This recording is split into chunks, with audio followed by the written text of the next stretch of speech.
This video was created during the 2023 WGA and SAG strikes. Without the labor of the writers and actors currently on strike, Ahsoka wouldn't exist. Learn more about the strike at the link in the description. Guess who's 6 whole seconds early? I saw when we went live, and it was 6:02 and 54 seconds. So all these naysayers saying we go live at 6:03, you were wrong tonight. I gotcha. Now I feel like that's when we're supposed to go live, though. If you go live earlier than that, it catches people off guard. I know, and no one's ready. But welcome to the show between shows. The Ahsoka after show with a title that's more relevant than ever. I was really crossing my fingers when we went with this name that Elliot Finn gave us, and it worked out. A lot to talk about for this episode, and this time around, now that things are kind of starting to slow down for us, we've gotten past Dragon Con. We are just barely. Yeah, we're still recovering. So if we sound weird or crazy, that's why. But we're not going to be alone this time. Please welcome to the show our guest, Scotty Holiday. Hey, besties. How are y'all? Great. Hello. Ready to dive in. There's a lot to dive into this one, so I'm ready to. Well, let me ask you first, how has your experience been with Ahsoka so far? Have you been enjoying the series up until this point? I feel like for me, it's been a grower. With each episode, I find myself liking it a little bit more and a little bit more. I see little quirks like with Rosario's Ahsoka that I'm like, oh, I see like the Ahsoka that we also knew from before her. I'm getting really into it. I mean, I love the Star Wars animation to begin with, so I was already going to be into the show, but especially after this episode, like I am in it now. I agree about like seeing Rosario slowly slip into moments of the Ahsoka that we know and recognize, because a lot of people have talked about how she's a little stiff, but I think there's a reason for that. And getting to like see her smile or crack a joke or something, like it's so fun to see. I kind of think, that the next episode is going to be a turning point for her, where she starts to fall back into the classic Ahsoka, still an adult, but like more familiar, more how we know her to be. I agree that I think that Rosario has been acting that way on purpose and has been directed and written to act that way. I've been a little up and down with the series until now. This is when it all came together for me, and I loved last night's episode. And then watching it a second time to write my review, I was like, I like it even more. So I'm excited to talk about this. I'm glad we have a guest back for this episode. And thank you for having me as well. I'm excited. Absolutely. Well, should we start by sharing our artistic interpretations, our favorite Did you do a moments? drawing? I did. Oh, Scotty did, yes. Oh, I did a drawing and it's colored. So like Oh, okay. That's a step past ours. That's what I said. Well, let's let our guest go first. Yeah. So I was like, I'm not gonna do the moment that like we were all probably sobbing about, and we'll talk about it later. I said, let me pick another moment. And I like when my characters are going through it. So I drew Baylan and Ahsoka, if you can see, during their fight. And specifically when he says the line, I'm pretty sure it's it didn't have to come to this, but no other way. And I was like, oh my God, that was just like a gut punch, not only to her, but like us as the audience. I was like, don't you talk about my girl like that. Like it was intense, but it was such a good moment. So I had to pick that one. I'm so glad you drew Baylan, because that was my plan. I knew what Mollie drew. And so I was like, okay, I won't draw that. And then I was like, I want to draw Baylan, but I literally did my drawing 10 minutes ago. And I was like, I have no time. But I'm glad that you chose Baylan, because I love that character. He has, the whole time I've been enthralled by him. Ray Stevenson is crushing it. I just want to know more about him. That's my biggest frustration, is I want to know more about him every week. And he just keeps teasing us. Yes. There's a lot of history there that he keeps hinting at, but we just don't know yet. Yeah. What do you think his deal is, Molly? What his deal is? Yeah, what's his deal? What's he all about? He needs therapy, man. That's just an across the board Star Wars character observation. He needs therapy and like a good girls' night. Just go out and chill. Yeah. Yeah. I agree. Everybody in this show needs a little therapy. They got some trauma. Uh-huh. I like that Baylan can kind of bring the sass a little bit. I loved that moment when Ahsoka pulls her lightsaber out and he just kind of sighs. And he's like... Well, he had that moment where he was just sitting there with his hood up. So I imagine he like sat down. He's like, okay, I'm going to have my hood up. And then she's going to come over here and I'm going to be really dramatic and pull it off. And he was just waiting patiently for that moment. It was pure camp. Because right before, like he was in the scene seconds before that and his hood was down. So he absolutely was like, all right, let's flip the hood up. I'm going to face away from her. I feel like as soon as we found out kind of like their goal and they started talking about this other galaxy, I wonder if Baylan's goal is to like start a new beginning over there. Because he's like, I don't really care about you guys. Thrawn's going to start his war, whatever. Like, he seems to want to maybe have a chance at something new, maybe him and Shin in this other galaxy. So I'm curious to see if he still thinks that once they get there. I'm really curious about his plan because it seems like Thrawn is inconsequential to it. It's almost like I have what I'm going after, and that means that Thrawn is going to come back and wage war, and so be it. But he doesn't really seem to care about finding Thrawn, which I think is interesting. It's very interesting. He's going down this almost wayward Jedi. He's not a Jedi. He's not Sith. They've got the orange lightsabers.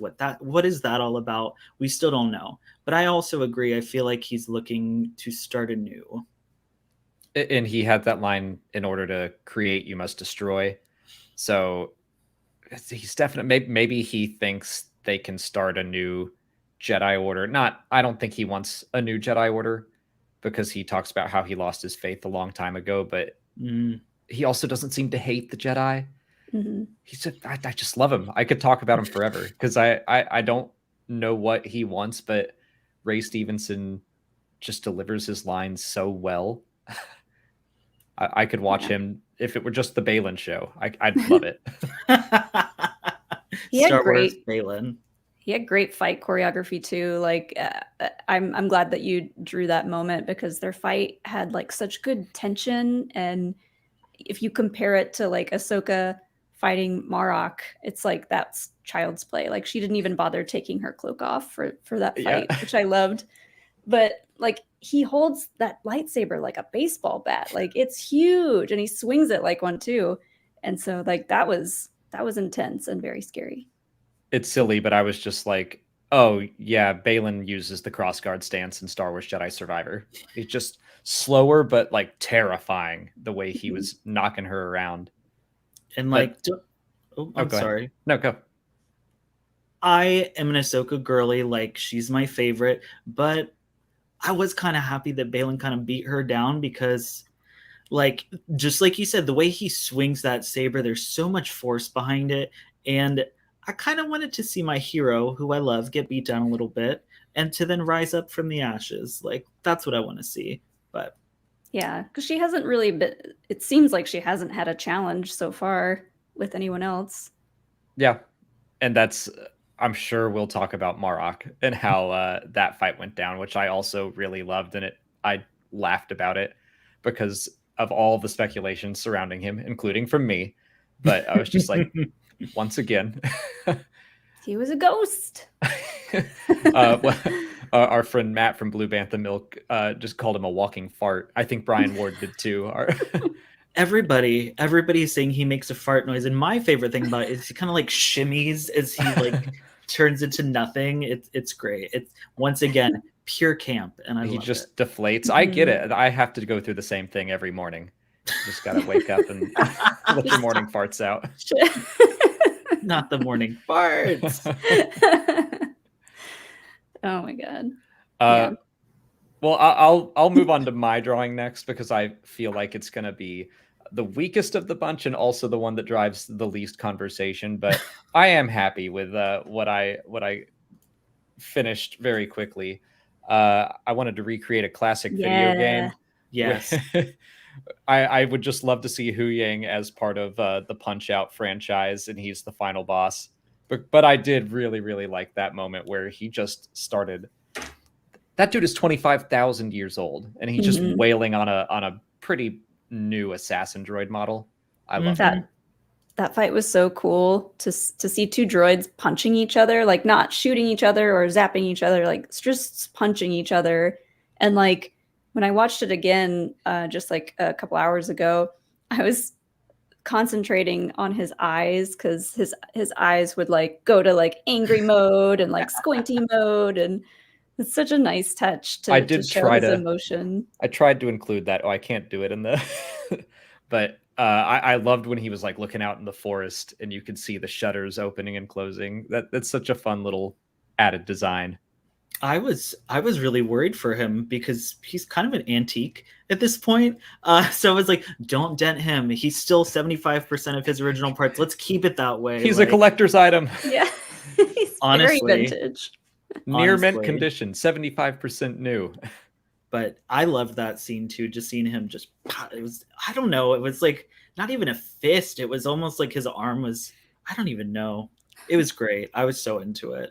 I like when his two little baby arms came out from the back too, and they were like, Oh, that's what I was just attempting to do, though I don't think I'm really making it seem like it happened on screen. It's one of those things where we keep learning things about him, and through the Clone Wars, we just thought he was the lightsaber helper. But then it makes sense that he would also maybe be involved in training with the lightsabers. But then, honestly, the farther back you go, it's like he's one of the oldest Jedi droids there are. He was probably a multi-purpose droid way back when. And so he may have been like a youngling nanny, and he learned how to throw down in case he had to protect. Oh my gosh, throwing down on the younglings. Yeah. he's like, Not okay, on them, younglings, to protect them. better catch these hands. I was like, maybe if they're acting up, you gotta, I don't know. Mollie, we can move on to your drawing because I feel Yeah. like this is another one we'll talk about for a while. So I chose to draw pretty much not the very end scene, but close to it. It's the world between worlds. And poor Ahsoka is so confused, but I just loved getting to see the world between worlds in live action. It looked so cool. I loved the transition that we got from her, from like the water into the like sparkly blue abyss that is that place. And I was just so happy with it. I considered drawing the transition as my part, like, but I was like, I don't know if I could really convey that on paper. That might be a little advanced, so I'll just stick with this one. And then I draw people. That's how I thought about. I was like, I cannot do Anakin justice trying to draw him with a dry erase marker, so I'm just gonna draw this. No, Hayden is too beautiful to be fully captured Yes. in whiteboard form. The hair was right. It was perfect. Oh, it was so good. But yeah, the world between worlds itself, obviously it looked different because this is a different medium, but I loved the way that it looked. This might be controversial, I kind of liked the way it looked better in live action than I did in animation because it was like there was more depth to it. It wasn't as flat. You know what I mean? Well, there's something interesting that I was writing a video about the world between worlds, and I found an interesting quote from Henry Gilroy, who he actually said this at a DragonCon panel in 2018, so 5 years ago. And I remember like, oh, I was in this panel, but I didn't remember this quote. Fortunately, it's online. He said, I always got the sense that if somebody else had gone into the world between worlds, they would have experienced something completely different. They would have heard different voices echoing. The portals would have been different. So it's all about what you bring into it and what your experiences are and what your connections are. So maybe as we saw Ezra's version, and now we're seeing Ahsoka's version, it's similar but not exact. And I figure it's probably more just about animation versus live action, but I still immediately knew what it was and knew to be very excited. As soon as I saw like the shimmery outline around her, I was like, oh my god, are they doing it? Are they doing it? And I was like, oh my god, they're doing it. Like, it was insane. And kind of like I talked about the depth being different, it would also make sense in that scenario that obviously Ahsoka's older and wiser than Ezra, so she could have a more in-depth view of the world between worlds, whereas Ezra's, he didn't have as much experience yet at the time. So, and we kind of see that with Ezra in Rebels, that the first time he experiences it, it's just like black and he's standing on a circle. And then the next time he gets to see Yoda. And then the next time it's like fully revealed. So it does make sense that the stronger your connection with the Force, the more detailed it is. Do you guys think that there's a chance we'll spend the entire next episode in there? Like, not directly in there, but like seeing things like flashbacks or visions and like kind of going back and forth to the two of them talking there and then elsewhere? Or do you think we're gonna like move past it pretty quickly? Oh, I hope we don't move past it very quickly. Yeah, I agree. And even in the out of universe thing, they're making this episode a really big deal. So out of universe, I think it's going to be a really big deal. In universe as well, I think we're going to spend a lot of time there. I don't think Dave Filoni would have brought in the world between worlds if we weren't going to do some crazy Force stuff with it, because it's a little abstract. For those of us who aren't like really into it and like watch the animation shows, I mean, this is for some people the first time they've ever even seen the world between worlds. And I don't think it's even named in the episode yet. So yeah, I would love to get a whole episode in there. And like you said, they announced today that the next episode is being released in select theaters around the US. So that's pretty crazy. I think it's probably going to follow a similar structure as the original World Between Worlds episode, where we spend a lot of time in it. Ezra and Ahsoka spend most of their time in there. But we cut back and forth to Sabine, who's outside with the Imperials trying to figure out the art and all that. So I think we're probably going to cut back and forth between Ahsoka and Anakin, maybe Sabine and the baddies. But I think Hera will definitely be in it, and hopefully more Carson Teva as they figure out what the heck is going on and what to do. I don't even know if they're going to be able to. I don't think the survivors of, Hera, Carson Teva, and whoever the last person was, I don't know if they're going to be able to go anywhere else other than down to like on the planet. So I was kind of thinking the same thing. Hera's going to have to do something. She's going to probably find the ship. And then from there, where's Ahsoka? So, well, she can get in contact with Hu Yang, which someone needs to. That poor droid. I felt so sad for him at the end, because then his little eyebrows were like up, and he was like, "Anyone? Hello?" Oh, that was really sad. Yeah, I felt bad for him. I agree. I think was that after the reveal of World Between Worlds or before? It was right before. Okay, so I wasn't crying yet. Okay. It was prepping you, it was priming you to be sad. Whew, that was a lot. Yeah. That's one of those times where I'm like, it's just the nature of the business and everything, and we hear rumors and stuff, and I'm like, I really wish we didn't know that Hayden had been cast. And that was from like the Hollywood Reporter a year or maybe even 2 ago. Where it's just like, okay, that was in the back of our minds, and so I was kind of expecting it. I was expecting it next week, but yeah, it was a little bit of a surprise this time around. I've had Ahsoka leak. Snips. Yes, excellent that they said that. Mollie, you had the idea from a certain point of view that for Return of the Jedi, one of the stories could have been Ahsoka, and that it could have been basically what we're getting now. Yeah, I'm glad we're getting it. Like, I was disappointed that it wasn't in the book, but I was like, there has to be a reason for that. That probably means they're going to do something with it elsewhere, and I'm glad we're getting it in live action. So true. But yeah, thank you, Scotty, here, and that was such a nice inclusion, because Snips doesn't mean anything to people who haven't seen the Clone Wars, but they still included it. That was the one thing I had been hoping. I was like, if we hear Hayden say Snips in regards to Ahsoka, it's gonna wreck me, and it did. The job was complete. How do you feel about how much they're leaning into animation, and do you worry at all that the non-animation fans are going to feel lost or left behind or any of that? I've had conversations with people who are kind of on both sides. And it's funny because, I mean, I know y'all have talked about it before. My parents will message me questions and be like, should I watch this Clone Wars show? Because that girl Ahsoka from The Mandalorian's in it. And I was like, yes, you should totally watch it.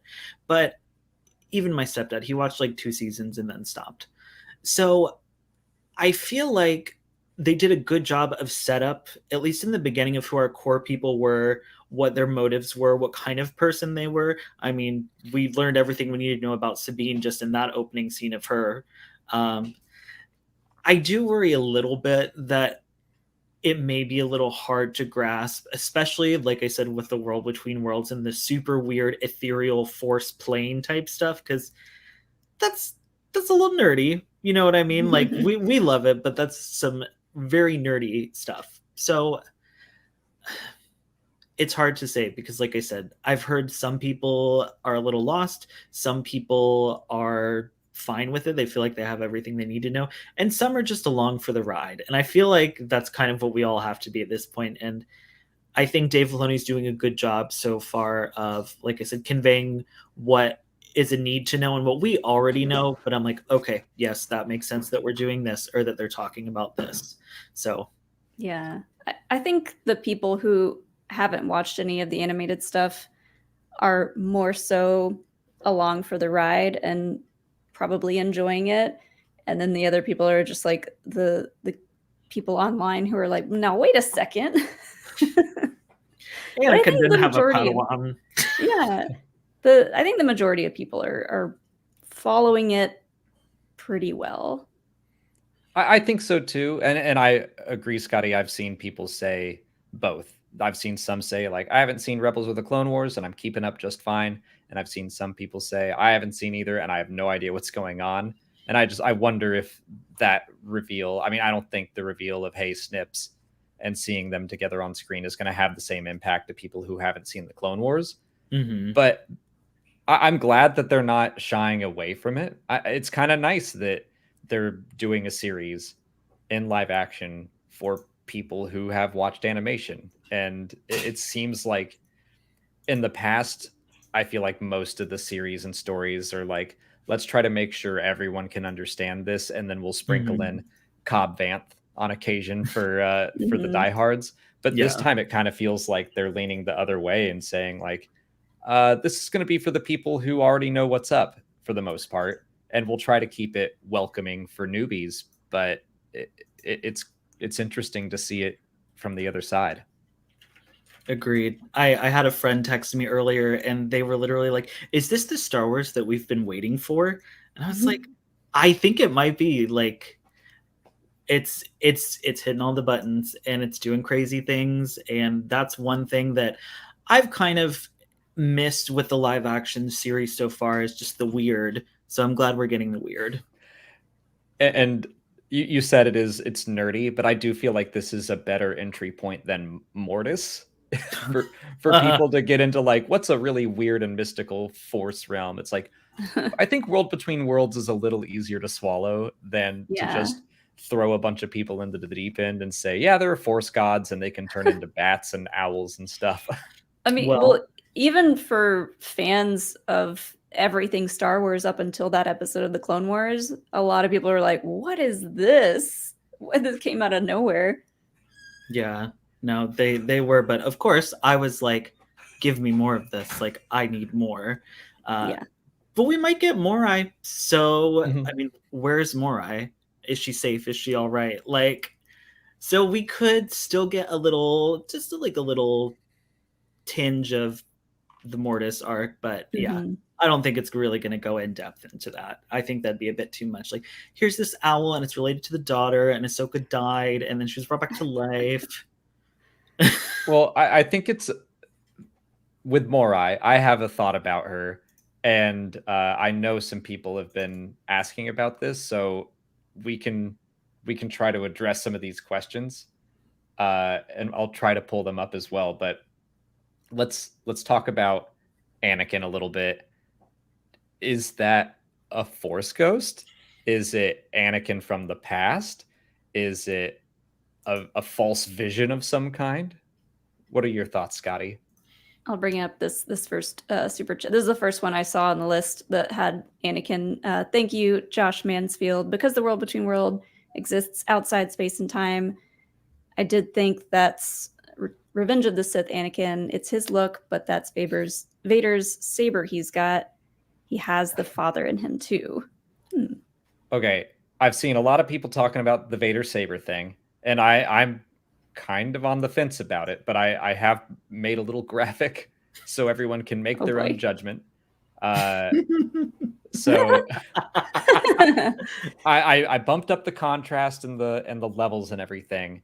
I do think it, in my opinion, it looks more like Anakin's saber than Vader's, but they are very similar. But Vader's saber has that black band. Vader's saber is on the right, and it has a black band around it, whereas it looks like Anakin's saber in the show has the silver band. Yeah, I think I want to say it's Anakin's, and that you can't see the reflection of the metal as much because his arm is kind of in the way of the light. Right. But yeah, it's hard to tell. And how much light is really in space? Like, yeah, how does this even work? And they play the Imperial March at the end of the episode, so there's definitely this level of what's going on here. Yeah. What I was wondering is, are they going to do kind of what was talked about for The Force Awakens, where it might be like a Anakin Force ghost that shifts into a Vader Force vision thing? I think there's something that's not quite right about it, especially with, like, I'm a musician, and even if you're not and you have the closed captioning on, it says warm music, which then turns into Vader's theme plays, and I'm like, there's a reason why these musical cues are in there. It's hinting at something, right? And it even in the subtitles it says Vader's theme plays. Yeah.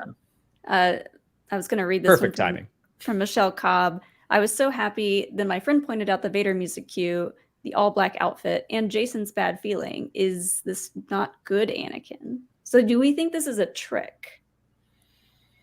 I don't want to think so. I kind of feel like the music cue was to let everybody know this is young Vader before he became Vader. Because there are fans out there watching the show who might not even know that much. So it's possible that they're just like, hey, remember him from the prequels? He eventually becomes Vader, and yeah. That is funny. I've said this story so many times, but we were watching Star Wars Rebels, the season 2 premiere with our nephew, and he's a big fan of the Clone Wars, and he kept going like, this is okay, but where's Anakin? And like Vader's flying around, and we're like, oh, it's just not in this series. Like, I don't want to ruin the surprise for you, but you're in for a good one. Get ready. Well, his dad was like, he knows who Anakin and Vader, like, he knows they're the same person, but he just loves Anakin. Yeah, I don't know. I'm a little worried because I feel like a lot of people, including myself, thought this, but Ahsoka seemed like she was getting a little angry and using a little bit of emotion towards the end of that battle. Sure. And so it wouldn't surprise me if she then gets a vision in the world between worlds that's not completely positive, because if she's pulling onto that energy, I'm like, is what she's going to see going to be something super positive? And granted, it could be a, hey, Snips, don't do this because you're better than this, and I'm great, and like I understand, I'm redeemed, you were right, like, but it could also play into her fear and her trauma and abandonment, and we don't know how it's going to play out. That's we were discussing. Just because my assumption when we heard Hayden was going to be in this show, I was like, obviously Force Ghost. So that was still my first thought when we saw him, but I was like, he's not blue and shimmery. But then we're going back and forth of like, but they exist in the Force. Like that's what the world between worlds is. So the rules don't really have to apply the same way. Yeah, he also looks like what he looked like the last time Ahsoka saw him in the season 7 Clone Wars arc. So that just could be her seeing him as she wanted to remember him. Very true. And Scotty, you brought up something that reminded me of that Henry Gilroy quote about what's in the world between worlds, what you bring with you, just like the dark side cave. So who knows if that's even real? I kind of want it to be. I think it is. Something that I kind of also talked about before with some other people when we were, of course, nerding out after the episode last night is I'm wondering, could this be Ahsoka also her test of dealing with her dark side? Like we saw Yoda go through that test, we saw Luke go through that test, we saw Rey go through it, but we've never really seen Ahsoka deal with it. I mean, she got possessed in the Mortis arc, but like that wasn't her confronting that about her. And now I feel like would be the time that she'd really have to confront that because of where she is mentally. So it could also be something like that to where it's not Anakin at all. It's the Force testing her. Yeah. I like that. I kind of like that. Yeah. Throughout this whole episode, we're seeing both Ahsoka and Sabine be selfish. So like Sabine's being selfish because she wants to get to Ezra at any cost, but then Ahsoka's being selfish because she wants to destroy the map and like keep Thrawn from coming back at any cost. And like they're not really working together as a team to like try to figure out the best way to do this. You just made me think of something that there is the line in one of the trailers, and it's Hayden delivering the words like, "I know you can do this, Ahsoka." And Mollie, you and I were talking about how Ahsoka at this point, I think she's been through so much stuff that was understandably rough that she has let go of hope and optimism. She doesn't think that the best thing could happen. Instead, she's replaced it with this fear that the worst thing will happen. So when the choice is between we can save Ezra or Thrawn will come back, she's just kind of resigned herself to like, no, it's Thrawn and there's nothing I can do to stop it. So I think she's lost some faith in herself. And so she could really use a pep talk from her master. Yeah. She's jaded after all this time. Yeah. Yeah. Now would be the best time, honestly. And everyone keeps talking about she has no emotion. Like she's just sitting there with her arms crossed, but like maybe there's a reason for it. Like maybe we're going to see that growth at some point. So now would be, we're halfway through the season. Mm-hmm. So that's kind of why I'm like, I want that to really be Anakin, I think. And it's wild, but I'm kind of wondering if you asked about Morai. I think Morai during the Clone Wars, like pulled a Lassie and was just showed up and was like, "Hey, Anakin, Ahsoka needs help." She fell into the well, which she kind of did. Baylan knocked her into the well, and so Morai could lead Anakin to the world between worlds, and there he is waiting for her when, however she gets there. I'm curious about that, but Morai could have led him there. I was going to bring this super chat up from Aaron Garner. Do you think that was real Anakin pulling her out like Ezra did? What are your thoughts if that's real Anakin? So like that could be Revenge of the Sith time Anakin that found a way to get into the world between worlds and is pulling her and saving her from death. Maybe. At some point, I would love it if Ahsoka could find her own way in there instead of I just know. being yanked through. But it won't surprise me if we see some repeated story beats next week to introduce the idea of the World Between Worlds to the live action only audience. It reminds me of how Obi-Wan Kenobi repeated the story beat of the mask being cut open. There's been lots of rumors of what could happen, so anything at this point. We've seen that Dave Filoni is not afraid to go there. So at this point, I feel like anything's up for grabs, and it'd be interesting to see different things that we may have seen before, but with these characters that we haven't seen in this medium, where it's kind of something different, but something the same, but maybe a little bit different, other than just the animation to live action. I will say I'm nervous because I love the World Between Worlds to death, but I feel like it can very quickly become messy, and I'm anxious to see what they do with it next week. But they flawlessly executed on it the first time around, so I'm optimistic. I'm gonna do what Ahsoka needs to do and just hope for the best instead of fear the worst.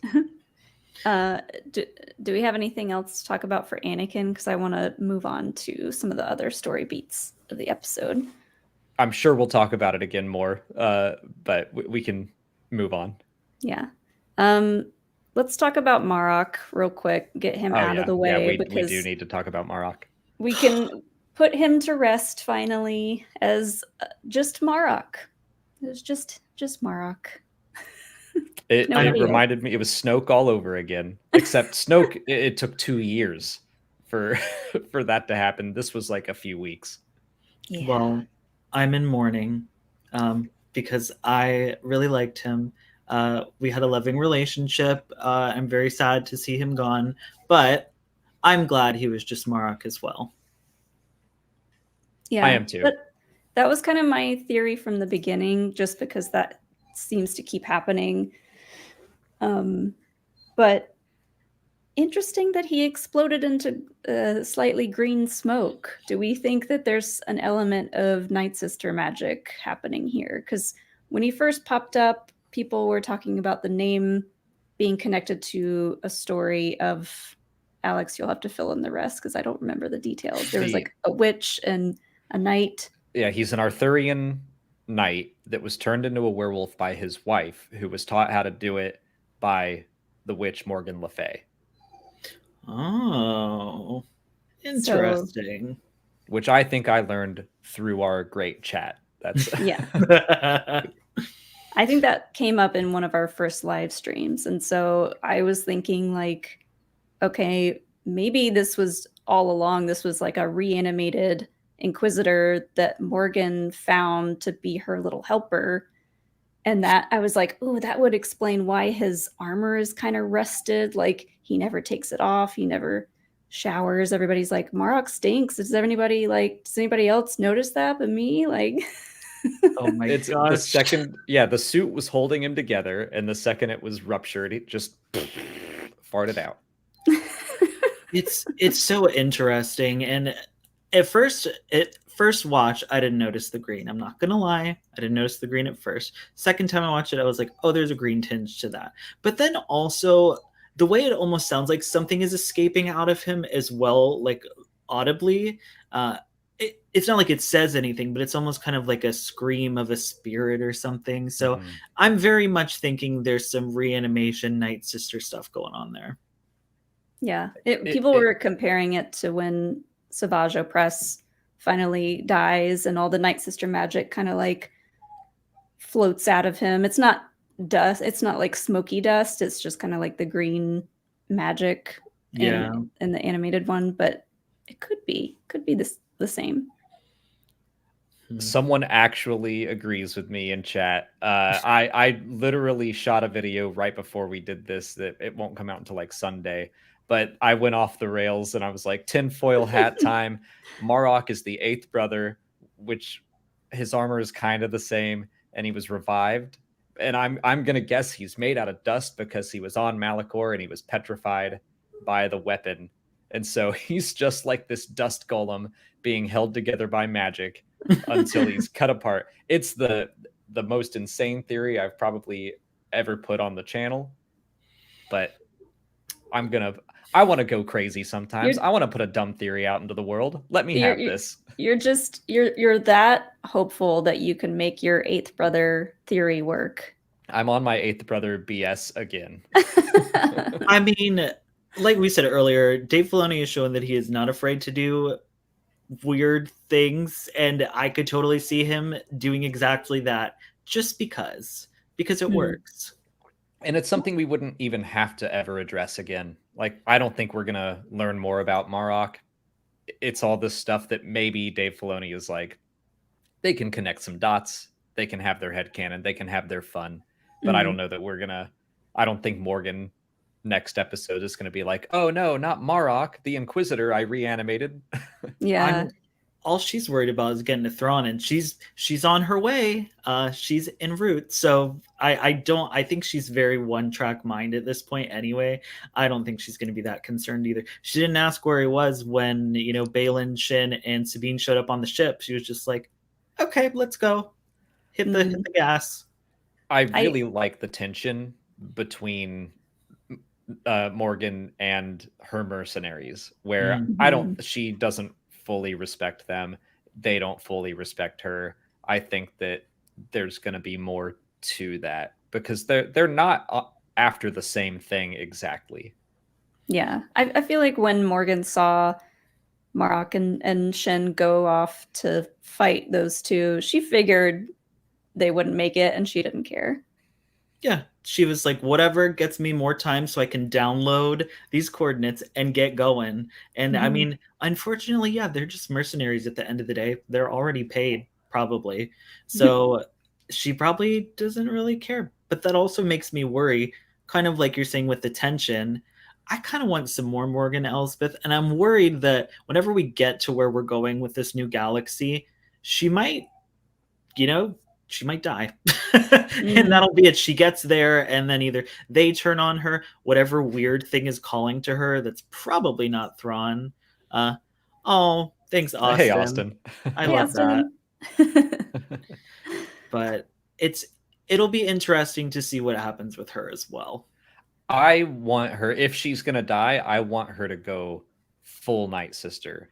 Yes. Before, like, that they're teasing us with the magic she can do, and I think they're easing the live action audience into the idea of witchcraft to the point where they even have Baylan like scoff and go witchcraft or sorcery or whatever he said. But I so badly want her to get into an all-out brawl where she is like surrounded by a green orb of flame, like shooting energy out of her hands. Go full Mother Talzin. Exactly. I want to see it. I feel like they really spoiled fans of Night Sisters with Marin in the video games. So like people that know what happens with her in the games and like the amount of magic she gets to use are like, come on, do something more than your little one finger flame. Do something crazy. Correct me if I'm wrong, but I think we're those people as well. We want to see, like, I also, first thing I said when she was officially revealed that she was a Night Sister, I'm like, let's see her wield the magic against somebody. Wield it against Ahsoka. Like, I just want to see, like you were saying, just a blaze of green flames and Morgan Elsbeth just going ham. Yeah. Ooh. Makes me wonder if she's not that powerful. Like, I want her to be because I want us to be able to see her really go off on someone, but she's only done the one finger This is all thing. she's done so far, yeah. Is that like a combination of computers and witchcraft to get that track to get their coordinates? I was like kind of confused by that. Yeah, it seems like it. So I think the map area is accessed through the Force or magic, but then somehow they can look at that line that it makes, and then the computers can figure it out. I was trying not to think about it too hard because I was like, well, it's Star Wars math, and I don't need to look into it too much. Funny enough, I don't know how well versed y'all are in the Halloween universe, but Halloween 3 Season of the Witch, they combine like Stonehenge and witchcraft, which is kind of what we're doing with the reflex point and the witchcraft and Ooh, computers, and that'd be a real cool connection for me. It'd be I niche, love but that. I just thought of it now and I'm like, ooh, I Did would we- love that. Did we watch that one, Alex? I've never seen 3. Well, now we have a reason to. I've only seen 1, 2, and then the rebooted 1, 2, 3. So Yeah. there's a lot of Halloween movies I've missed. You're not wrong. There's a lot, and a lot of them aren't the best, but That's just slasher movies. But it's almost October. Yeah. we can go ahead and start spooky season. It's okay. I know you want to. When you put the decorations up, we can start watching scary movies. I'll help you. right there with you. What else did we have to talk about? Shin and Sabine's fight. Okay, great fight. But I also love how immediately jealous Shin is. That's the read I got. That when Balin was like doing his magic and doing that dark side, join me, this is the only way thing, which that was a great scene. And I was like, I was fighting within myself. I was just like, do it. No, don't do it. But do it though. But do I it. I didn't know what I wanted to happen. But then Shin immediately force choking her. I think there's going to be a lot of tension there. For sure. I mean, she already, when Balin was like, that's enough, Shin, and she didn't stop him, like, she's got some fire in her that I worry. I don't know what could happen with it, but I'm interested to see what happens between the three of them now that they're all together. But that fight was great. Balin and Shin have a fun dynamic. I like that we've seen Ahsoka and Sabine. They're not fully on the same page. They're getting better at working together. But when Balin sends Shin and Marok to stop Ahsoka and Sabine, he's like, I believe in you, basically. He's like, the guards aren't going to do their job, but you will. And Shin like gives him a little smile. Like I do think her having a Padawan braid is supposed to be indicative of the fact that they are a master and an apprentice, and not like the Sith are. There actually is a level of respect and affection there. Yeah. I loved the whole fake out too with like the force that we kept seeing in all the teasers and all the trailers. And I don't even know at this point if Sabine was trying to use the force or if it was just a fake out the whole time. But I loved it. That was so hilarious in the way that Shin was just like, like reflexively like, I'm about to be pushed away. And she's like, oh wait, I'm fine. And then she's so excited to get up in her face and be like, you don't have any power. And then she doesn't watch those wrist rockets and she gets caught. Thank you, Josh. Yeah. For I'm glad you caught my joke in my review today. Gotta watch those wrist rockets. But and that itself connects back to Star Wars Rebels when she gets the Mandalorian van braces and she's using her electro whip as in place of a force pull. And she's able to use that repulsor to push Ezra away. Like, this is something she's done before, is she doesn't have the force, but she can do similar stuff. Yes. I was waiting for the whip to come out for her to grab the lightsaber because I was like, how else is she going to get it back? Like, what is she going to do? But then we got the wrist rockets, so. And then Shin has those little smoke bomb things that like you see magicians used. And I got so excited about that for some reason. I was like, ooh, cool party trick. They use those a lot in Rebels too, though, if you think about it. They were always throwing those little smoke bombs, or I guess that's what you would call them, a smoke bomb. So I like to kind of paying homage to that too. Yeah. Speaking of homage, I just saw this pop up, and we're going to go back and go through questions. But since we were talking about Marok, Arkham Prisoner, I think this is actually a good homage. Do you think Marok's death was a Star Wars twist on the classic massive blood sprayed death from Akira Kurosawa's Sanjuro? But that is someone gets stabbed and it's just like it's something like out of Kill Bill. But this is a Star Wars version of it's not blood, it's smoke and magic and stuff. I think that's I could absolutely see Filoni wanting to do that because all of these fights tonight or last night were very samurai inspired. Mm-hmm. I like that theory. I do too. Well, I think I'm out of the stuff that I brought to talk about. Scotty, do you Oh. have anything that you wanted to bring up? What were you gonna say, Molly? I was just going to bring up Jason and the fact that he had his little bad feeling. That was cute. Something about Jason this entire series, when him and Hera interact, and like I was not emotionally tied to Jason at all, but in this show, every time they interact and have their like mother-son moment, it wrecks me a little bit inside and I get emotional. And then the bad feeling, and I was just worried they were gonna die when the ship went into hyperspace, because we know what happens. We've seen what a ship can do when it shoots into hyperspace. And the fact that they survived, I mean, obviously we knew they were going to survive, but still, I was in the moment, honestly, from like 5 minutes into the episode to the end, I was like this in the back of my chair and like had a pit in my chest. I was stressed, but that's how you know it's good storytelling, when it makes you feel emotions. I get excited even with these little tidbits for Jason, because when we found out rumors that he was going to be in this from the Lego set, I was like, okay, sure. I mean, like, I don't care about him yet because we don't know him. But so far, we've only seen these small bits, but we know he wants to be a Jedi, or he says so to Hera.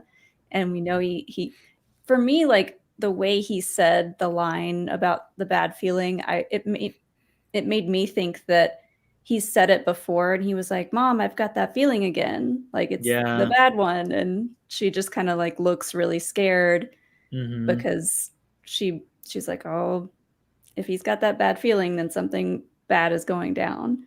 I think that's another case of easing the live action audience into who this kid is. And I do think it was meant to be, like you're saying, Molly, a force connection of some sort of like, I sense something, but I'm too young to know exactly what. They haven't brought up Kanan yet, but Gizmodo, I think our friend Jermaine pointed this out and had an article that you can just barely see a picture of Kanan in the cockpit. Oh, I saw that earlier too. Wow. Good catch. So well done, Gizmodo. Definitely, for real. I think the only thing about this episode that I found kind of odd was the fact that Zeb was not with the X-Wing pilots. What did y'all think about that? Well, can he fit in an X-Wing cockpit? I thought that too. That was my first question, trying to debunk my own, like, where is Zeb? But he's been in TIE fighters and Rebels. Yeah. It would be funny if he were in one and his knees were like way up here. But he's still like, no way I'm sitting this one out. Yeah. I just, he's like off doing something else important. That's true. And I thought maybe at first I was like, okay, they're showing Carson because like the connected Mandoverse, like, hey, remember this guy? Here he is again. But he and Zeb had a conversation in Mando season 3. So I was like, oh, maybe they're trying to fake us out. Like Zeb's, oh, he's not here. And then, oh, he's here in counting down, like before they jump to hyperspace. But I had the same thought. When we saw Carson, I was like, oh, Zeb's going to be here. And then he wasn't. But he's got to be in this series at some point. I hope so. There's no way they made that. I have this argument like in every show, but there's no way they made that model that looks so good and they're only going to use it once. Come on. I mean, I can empathize with you because I'm still holding on to live action Terra Sinube since they made a model for Kenobi. So I feel that. I get where you're coming from there. It's just interesting. And the reason with Zeb, I'm like, maybe they're saving him for something bigger. So yeah, I could see that. Because like it is a very impressive looking model of Zeb. So I'm wondering if it's too expensive to have him do too much in an episode. But like in a cockpit, you could get him just from the waist up or however, and that would work pretty well. But the legs, I wonder how they're going to do that. they're just like dangling out of his X-wing. It's like that shot of the making of Revenge of the Sith where like they can't fit in those starfighters.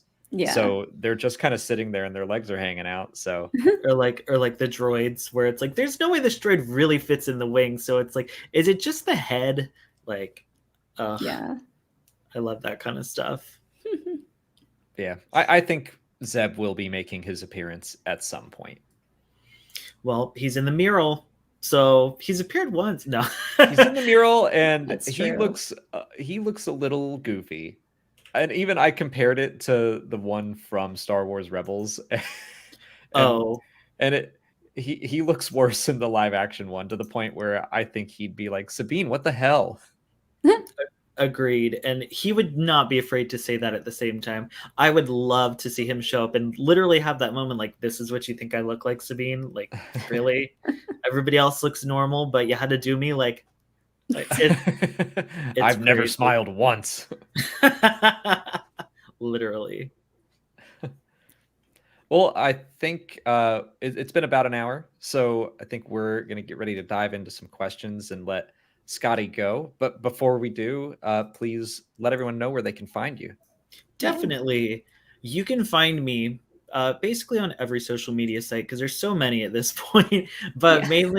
mainly YouTube and Twitter at Scotty Holiday SW, and every other Friday on This Is the Way Seekers podcast. Yeah, that's where I do all my cool stuff. Thank y'all for having me on. This was such a good episode, and I'm so glad we got to talk about it together. Oh, thanks, You Zachariah. got some fans in the chat. Yeah, you do. Oh, thanks, Joey. Oh, hi, Sean Room. And Jerry. Thanks, Sean. Thanks, Jerry. I love it. Yeah, thank you so much for coming on. I didn't realize how much we missed having a guest on this show until now, because I talked to Alex all day long. That's true. Oh, the General Grievous, you're very welcome. Hello there. Yeah, thanks, go Bill. check out Scotty on all their various social platforms and YouTube channel. Yeah. So thank you again. Yeah, have a great night, y'all. You too. Yeah. Bye. Bye. And we are going to start diving into super chats. Let's go. You ready, Molly? I'm ready. I did highlight some. I did that a while ago, so there's probably more in there. But if we wanted to go by like all the Anakin topics, Yeah, try to keep it a little consistent. Well, I'm gonna go ahead and start with Elo Asti. Thank you for the first super chat. Do you think Ahsoka's resurrection in the Mortis arc will mirror a potential resurrection for Ahsoka here? Filoni did imply there was something more to her resurrection on Mortis he hadn't shared yet. So there is an element of, I've seen people wondering, did Ahsoka die? Is that why she's in the world between worlds? Is it like our friend Alden tweeted that image of Gandalf dying and being brought back by the powers that be? Is this that moment? I don't know. If it is, I don't know how I feel about Ahsoka escaping death this many times. Yeah. Like, I know she's an important character, but I feel like that's a little selfish of Dave Filoni to be like, I'm gonna kill her again, but not really. Maybe the daughter giving her Ahsoka her life force, it's like a one-up. You get one extra life. Yeah, and maybe she's cashing it in. Or do you mean like she traded it in already? I don't know. I was just making like a Scott Pilgrim joke, but sure. I think that we're probably going to see more of an emotional, spiritual resurrection. I don't think Ahsoka's dead. I think within the world between worlds, that's where we're going to see her become herself again and learn whatever lesson she needs to learn. Yeah, it is a lot like Gandalf the Grey dying. I'm seeing people in chat talk about that, and I don't know how that works in Lord of the Rings lore. I know the wizards, there's a lot to them, and I don't know that lore very well, but could be similar to this. And Ashton comes crashing into. Does Gandalf actually die and resurrect, or does he just like transform like a Sailor Moon character? I would love to see that. From my understanding, he does die, and then Eru, like the god of all of Middle Earth, according to Tolkien, I think this was the one time he decided to interfere with the beings of Middle Earth. And he was like, I'm sending Gandalf back because Saruman lost his way and they need someone. And so Gandalf comes back as how he describes it, Saruman as he should have been. That's Gandalf the White. So like, but it was a physical death. Yeah. Anakin lost his way. And this is the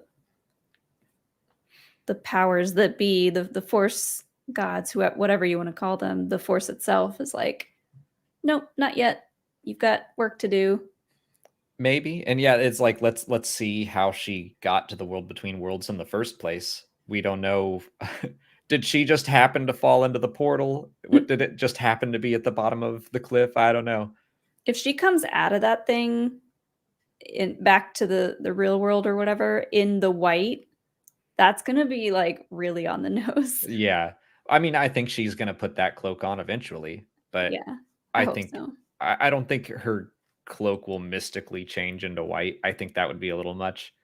I think she'll just go shopping for a new cape at the end of the season. Girl needs a shopping spree. She does. That's it. She and Balin can just go have a girls' night, go shop. I think they would really get along if they gave one another a chance. Mm-hmm.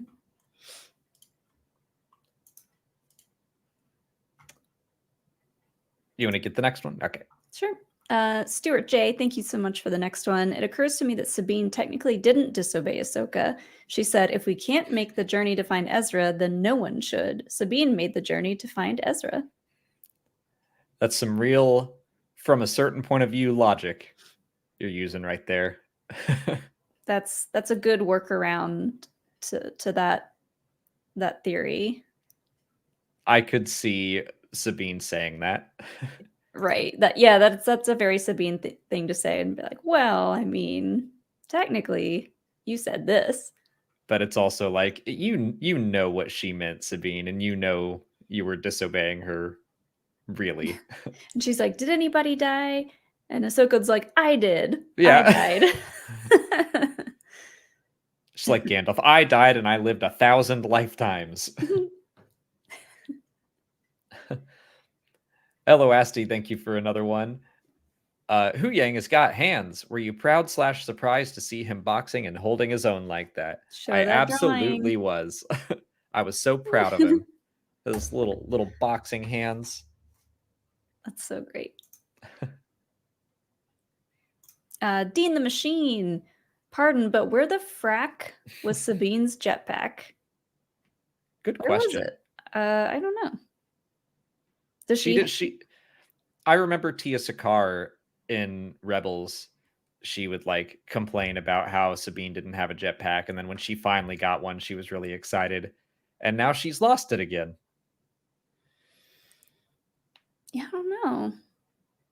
Maybe it's just one of those, like, for story purposes, it would have been too much for her to be able to fly everywhere. Yeah. Maybe she thought she wouldn't need it. It's kind of like R2-D2. You know, he used to have little rocket legs, and then they broke. I like this. It was just a rental. She had to return it. Yeah, there's a Mandalorian U-Haul. Eloasti, thank you for another one. We got a glimpse of Sabine's helmet on the ground and her fighting a losing saber battle. Then she makes a comeback when she used her Mando gear. Should she just be herself and be a Mandalorian? Maybe. I mean, yeah, when Shin says you have no power and she uses her gauntlets, I think that's her saying, like, bish, yes, I do. I'll show you. Like, I really like that. She's using her own power in her own way, and she can train to be a Jedi. but she has always been and will continue to be Mandalorian. Yeah. And I think that she probably will become a Jedi. I think she probably will learn to use the Force, but it might be through her identity instead of trying to be a Jedi Ahsoka's way or the way that the Jedi Order would have wanted. I think, I said it a lot today because Balin kept going, this is the only way. And that's something the dark side always says. But he's wrong. He's going to be followed to where Thrawn is, whether it's through the Purgil or the World Between Worlds or something else. There's never just one way. And I think that's true for being a Jedi as well.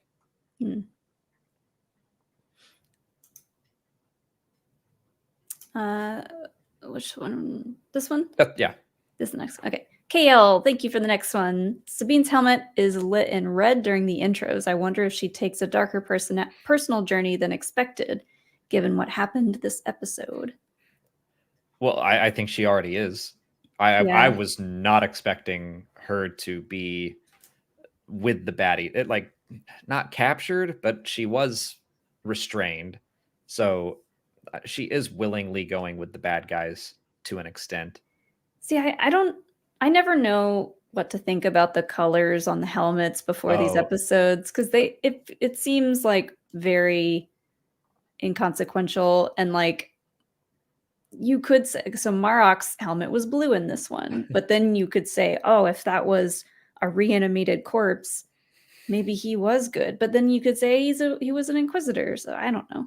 I don't pay attention to the coloring of that at all. I think they just made that intro and they swap out what's featured in the intro because it's fun. But I don't think they're changing it to be make sure Sabine is colored red. I think it's just a fun little intro and that's it. Yeah. Caleb Levermore Rich, thank you for the next one. Clone Wars Season 6, Episode 11. I exist where there is neither future nor past. Qui-Gon Jinn. I think that Force ghosts just live in the world between worlds. I think they live as part of the cosmic force. I wish they did live in the world between worlds and they were all just hanging out and they're like, hey, Ahsoka. Every morning they get up and it's like, hi, Barbie. Hi, Barbie. They're all on different planes of existence. Uh-huh. I kind of feel like it takes talent, you could say, to choose to manifest yourself there for a specific reason. Like Anakin doing it makes sense because he was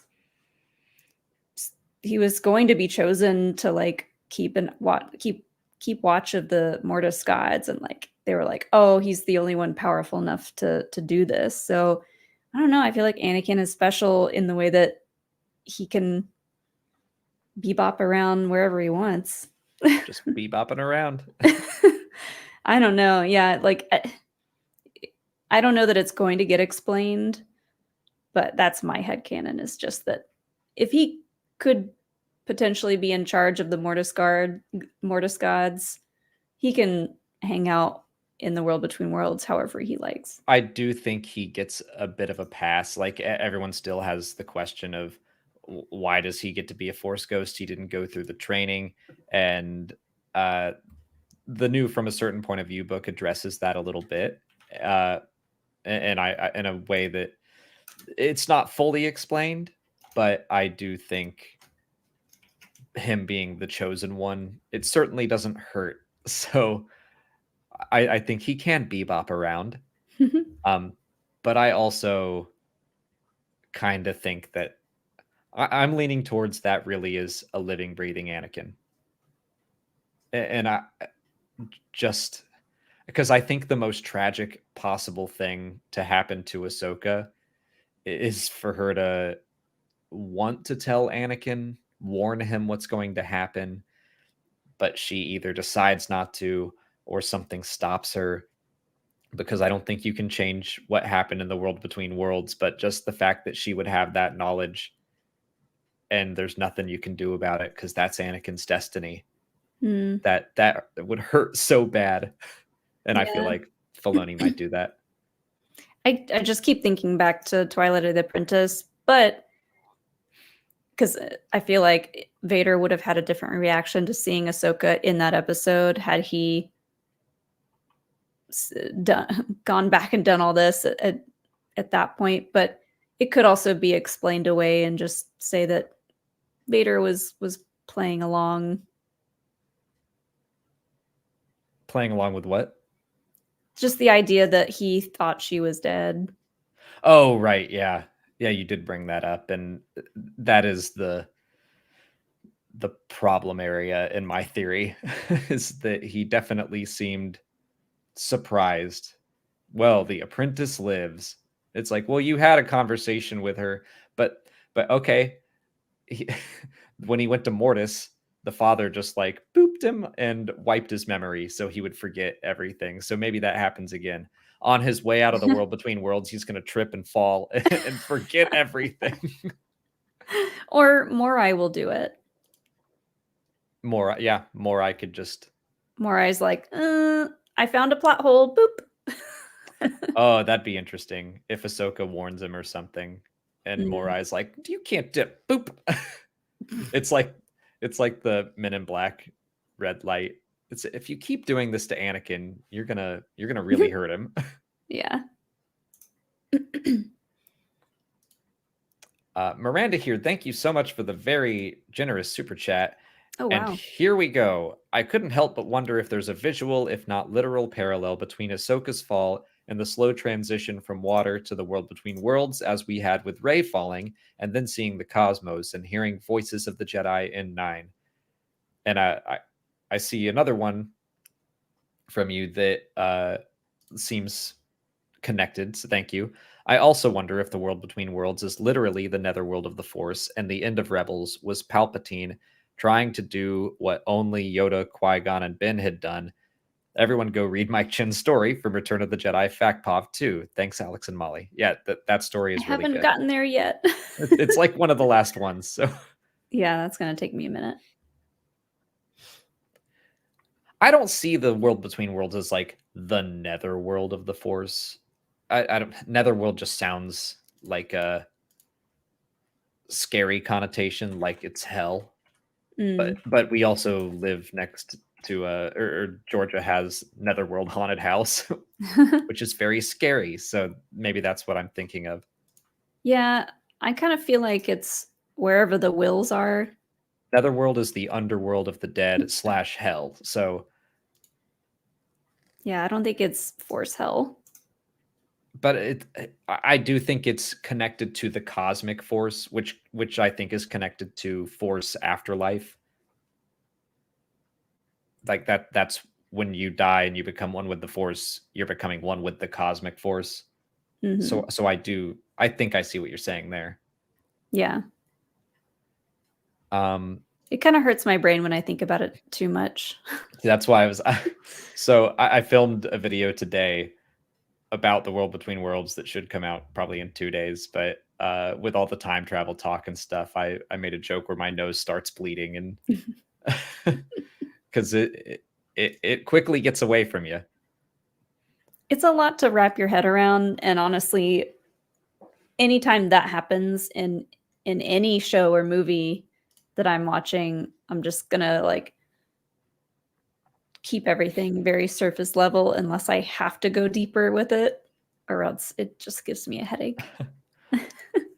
But I do see a bit of a parallel when it comes to Rey staring off into space, and people thought about that when she was calling out and saying be with me, and it goes into the stars. And we get that same kind of like zoom into her face. I kind of think she was calling out to the cosmic force, so I don't know that. I definitely don't think J.J. Abrams was trying to connect to the world between worlds, but I could see Pete Ramsey at Dave Filoni's suggestion maybe trying to draw a parallel. Yeah. And I'm going to real quick bring up one more from Miranda here, just because we had just talked about it, but it's Gandalf's quote. Darkness took me, and I strayed away through thought and time. Stars wheeled overhead, and every day was as long as the life age of the earth. But it was not the end. I felt life in me again. I've been sent back until my task is done. Perfect. Ahsoka is Gandalf, confirmed. I love that theory, and I would love to hear Filoni specifically talk about the two of them. Yeah. I still don't think she is dead, but I think we're going to see that spiritual resurrection. Mm-hmm. Dean the Machine has another super chat here. Pretty disappointed that we didn't get to see Hera and crew go to town on that ring before they got holdoed. I'm a little disappointed too. You know me. I always get psyched up for Starfighter stuff. And first of all, really happy for Paul Sun-Hyung Lee that he got to go lock S-foils in attack position. Just knowing how geeky he is, I bet he was like so happy he got to say that. The thing. Uh-huh. Yeah, I wonder if, because I'm sure we all were thinking about the Holdo maneuver when they were about to do that, and we were like, oh no, that they're done for. But then I was like, maybe because it was a hyperspace ring, they just kind of like went through the middle of it and got zapped with all that energy that Hera was talking about. We're all in the readings or whatever. Yeah, that's what I think happened. They got caught in a hyperspace wake. Yeah. And then they just tumbled around. Which was scary. Yeah. But it was very nerve-wracking, wondering what that was going to do. Mm-hmm. And yeah, I wish they got to open fire a little bit. It would have been fun to see them flying around the ring trying to destroy it before it could jump. But oh well. Oh well. Josh Mansfield, thank you for another super chat. Next week is World Between Worlds, flashbacks, Clone Wars, Rebels, live action. Give me all of it. There certainly have been rumors that I've seen floating around about Clone Wars flashbacks. I have no idea if they are from any reputable source or not, but I've seen enough people talking about it that I'm like, maybe. We kept wanting to see them in Obi-Wan, like them in the armor and stuff, but maybe this time. I would love some juicy flashbacks. Especially from Rebels. That'd be cool. Like if we see them fighting on Malachor again. Yeah. They could show her slashing the mask, and then they add the line where Vader's like, "Not again." Keeps happening to me.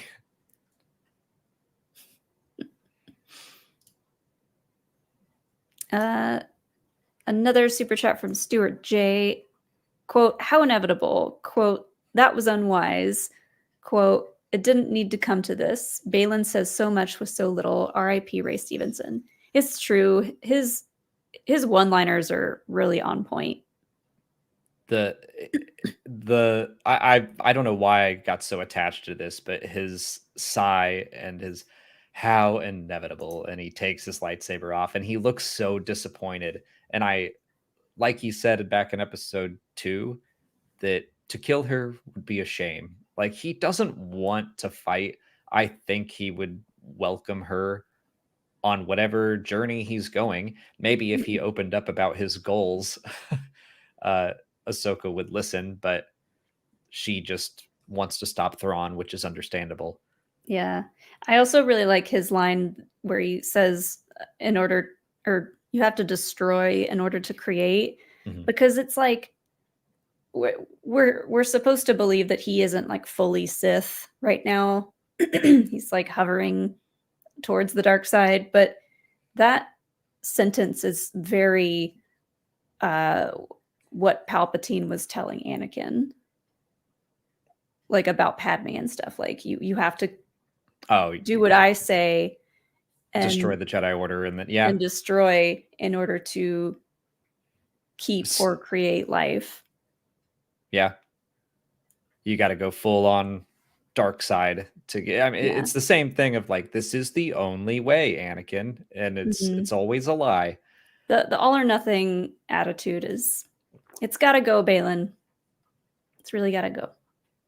Can't be doing that. But Ahsoka does something similar. Like Yeah. she tells Sabine, "This is the only way," and Sabine's just people keep telling her that there's only one way to do this thing, and she doesn't know what to do. Poor Sabine. Poor girl. Ike Retzum, thank you for the next super chat. Hey, following you since 2015-16, first time chatter. Thank you. I just thought it was fun that Anakin took our line for him. I wasn't expecting to see you so soon. Great episode. Can't wait for next week. That's true. I was thinking we would see him next week. Yeah. And this is dumb, but one of my first thoughts was just excitement that I can put Anakin in the thumbnail next week if I want to. Yeah. We've already seen him. We know he's coming. Get the spoiler tag out of the way. Uh-huh. He's gonna have a character poster, I assume. They've already put one out. Oh, okay. They put a poster out this morning that had Anakin on it. And I was like, oh, okay. That was fast.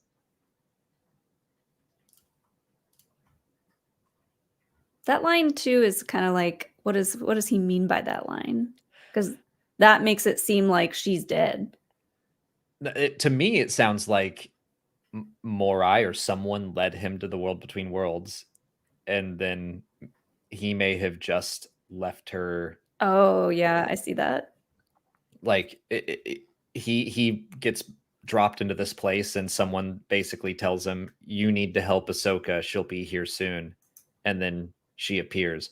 What is a little odd though is that we see that bridge is clear when Ahsoka stands up, and then he appears, but I don't know where he came from. So that could be more evidence for Force Ghost over actually him. I just feel like if this truly is that time period, Anakin, wouldn't he be a little more like sidetracked, scatterbrained? Like he's got a lot going on at that time period. He seems very calm and wise in this moment, and I'm like, that is not that time period Anakin. Doesn't feel like his vibe. Yeah, and it's really tough to place where this could be, because it couldn't be right after the Siege of Mandalore, because he goes straight from there to Coruscant. So this is all tough. I'm glad we only have 7 days to theorize about this. It's not like a movie cliffhanger. Yeah, he did have the scar. People are saying that he didn't have the scar. It's hard to see, but it's there. It's like a lot of Disney Plus shows. This episode is dark, and I've had to go in and brighten up contrast and stuff. But yeah, I saw the scar. I can pull one up if people need to see it. They can go back and see it.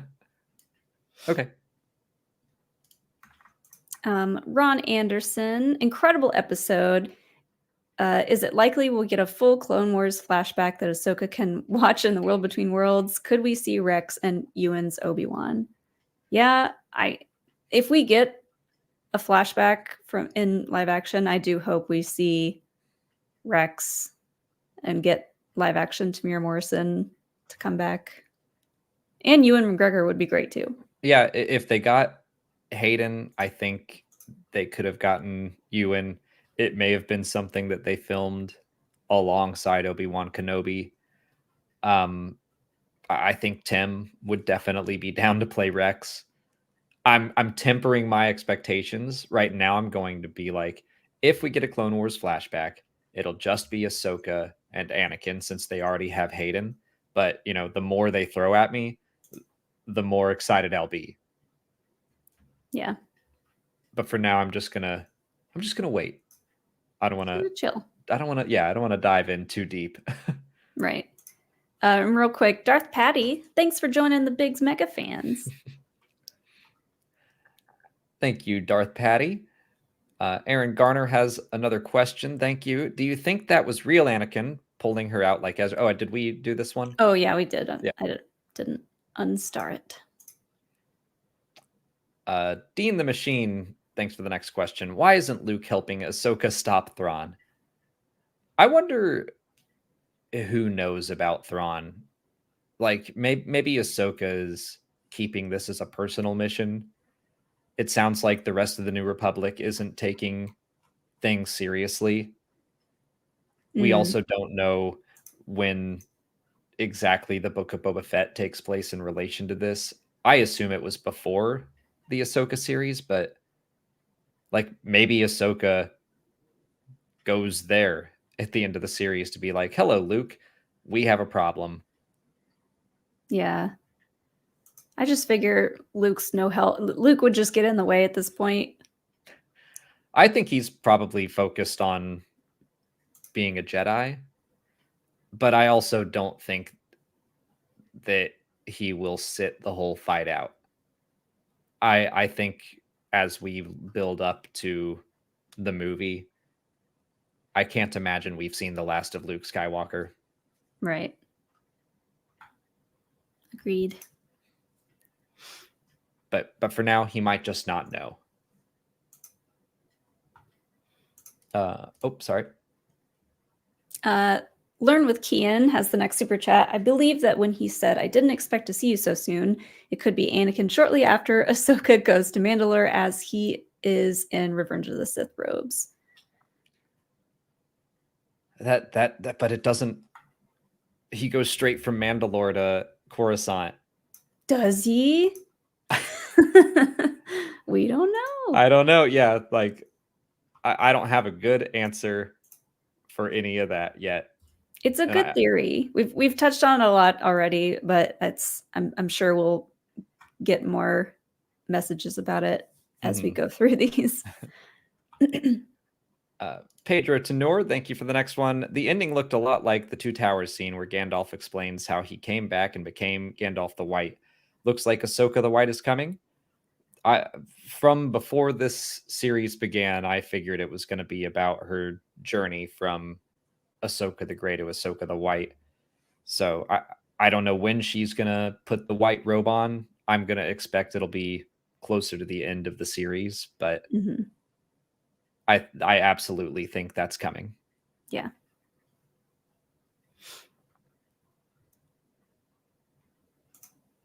S. Shaw, thanks for the next one. How did Balin learn those things about Ahsoka and Sabine that they didn't even know about? Yeah, I am really curious if we're going to find out anything else, like specific about Balin and why he knows all this stuff. Because like they don't have a lot of time to go into a lot of details. But how does Balin know all this stuff? We've seen him close his eyes and think for a second. I assume he's using the Force to read minds or something. He just seems to be very intuitive, but I mean, those are specific details. So I don't know, maybe Chopper is a spy and he's sending Balin their diaries. Maybe he's got his own seeing stone and he can like see what's up with everybody. I think he can just close his eyes and reach into their minds a little bit. Sure. That's the easy explanation. Dorwin, thanks for being a Biggs Mega Fan member for 5 months. Kind of shocked Shin got up after that neck-breaking force push into a solid rock. R.I.P. Marok, we barely knew you. Was that Night Sister magic? We've talked about that, and we think it is, even if it's never confirmed. That's my headcanon, at least, that he was like a reanimated body of some kind, a reanimated Inquisitor. Could maybe the Eighth Brother. And both Shin's being thrown into the rock, but also Shin's force push against Sabine, where she slams into that tree and her helmet pops off. That was rough. That got like a visceral reaction out of me. That made my back hurt.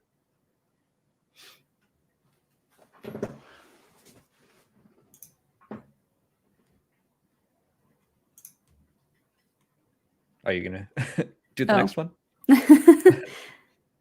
Where are we at now? Neil R. Adamson, thank you for a very generous super chat. I would love for the next episode to start from Anakin's point of view, showing how/when he enters the world between worlds, if not a ghost, and showing him pull her out. I think the Force will always save her near death until her task is done.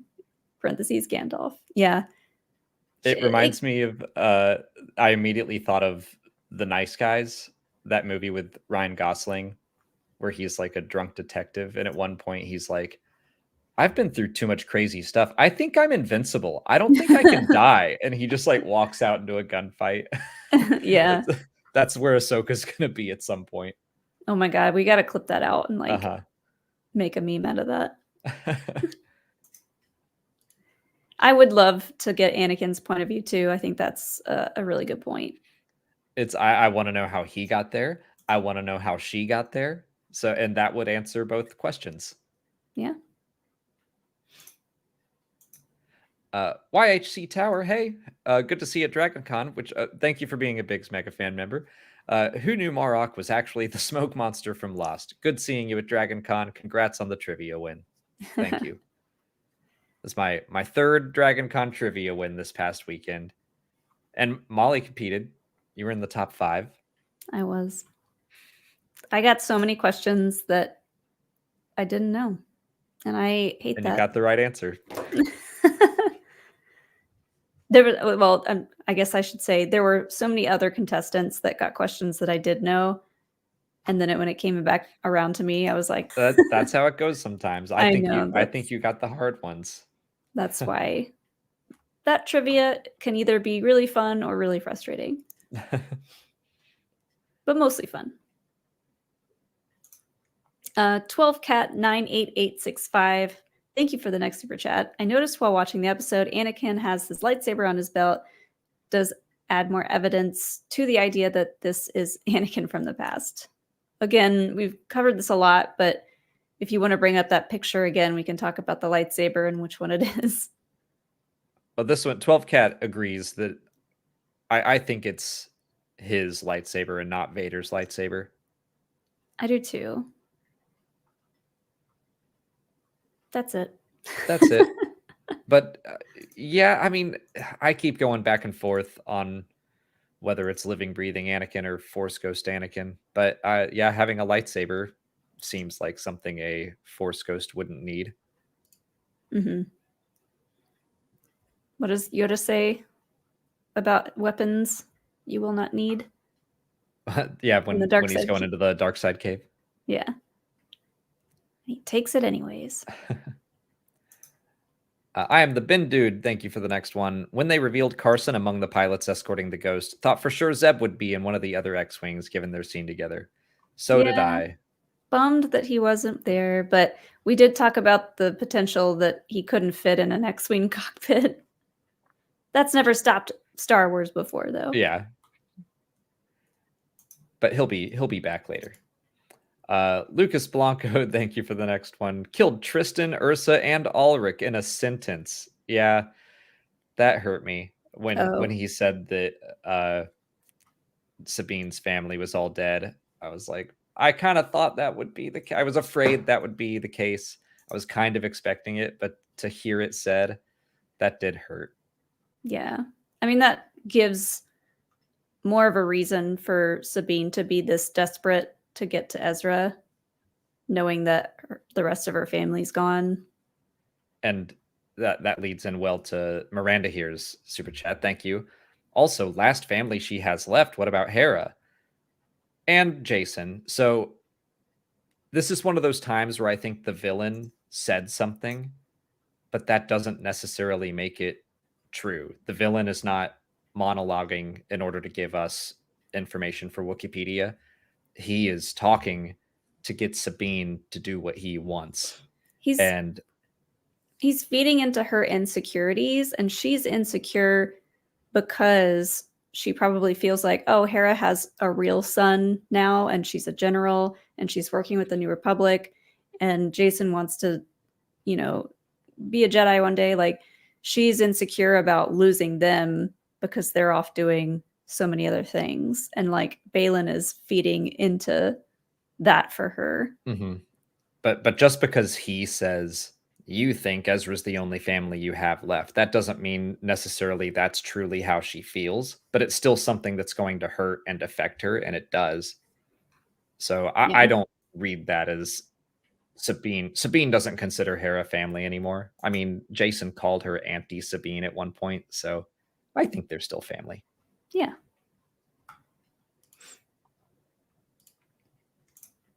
The Real Red 5, thanks for the next one. Huyang and the droid throwing hands reminded me of Rock'em Sock'em Robots. Oh, yeah, that's true. Absolutely. I had the same thought too. I like that comparison. I used to have that game. I don't think I have it anymore. Yeah, we have. Maybe we got rid of it, but we did have one. But that should be in one of those like Ahsoka without context memes where you put 4 pictures up. Rock'em Sock'em Robots would definitely be one. Dean the Machine, thanks for another one. I loved that Balin looked pissed when Shin got hurt. Me too. Bad masters and apprentices usually don't seem to care about each other, and I love baddie buddies. I like that nickname for them. I think he's really attached to her and vice versa. Mm-hmm. So I mean, it's all supposed to mirror Ahsoka and Sabine. So that makes sense. Yeah, and again, it's just these are the kinds of villains that we haven't seen before. This kind of pairing, usually it's a Sith master and a Sith apprentice who want to kill each other ultimately, but they'll work together for now. And I think that Balin considers Shin his apprentice. We don't know her backstory. Maybe she was an orphan or something, but I genuinely think he cares about her. And again, it just makes both of them so compelling and fun to watch.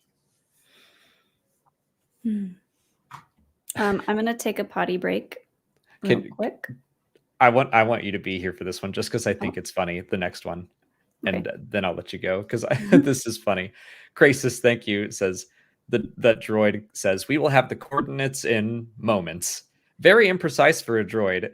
And the pilot, Lieutenant Basie, has a mustache and probably died. Boo. Destiny, I guess. But I think that's funny of the droid being like, yes, we will have it in moments. It's just that was a weird, what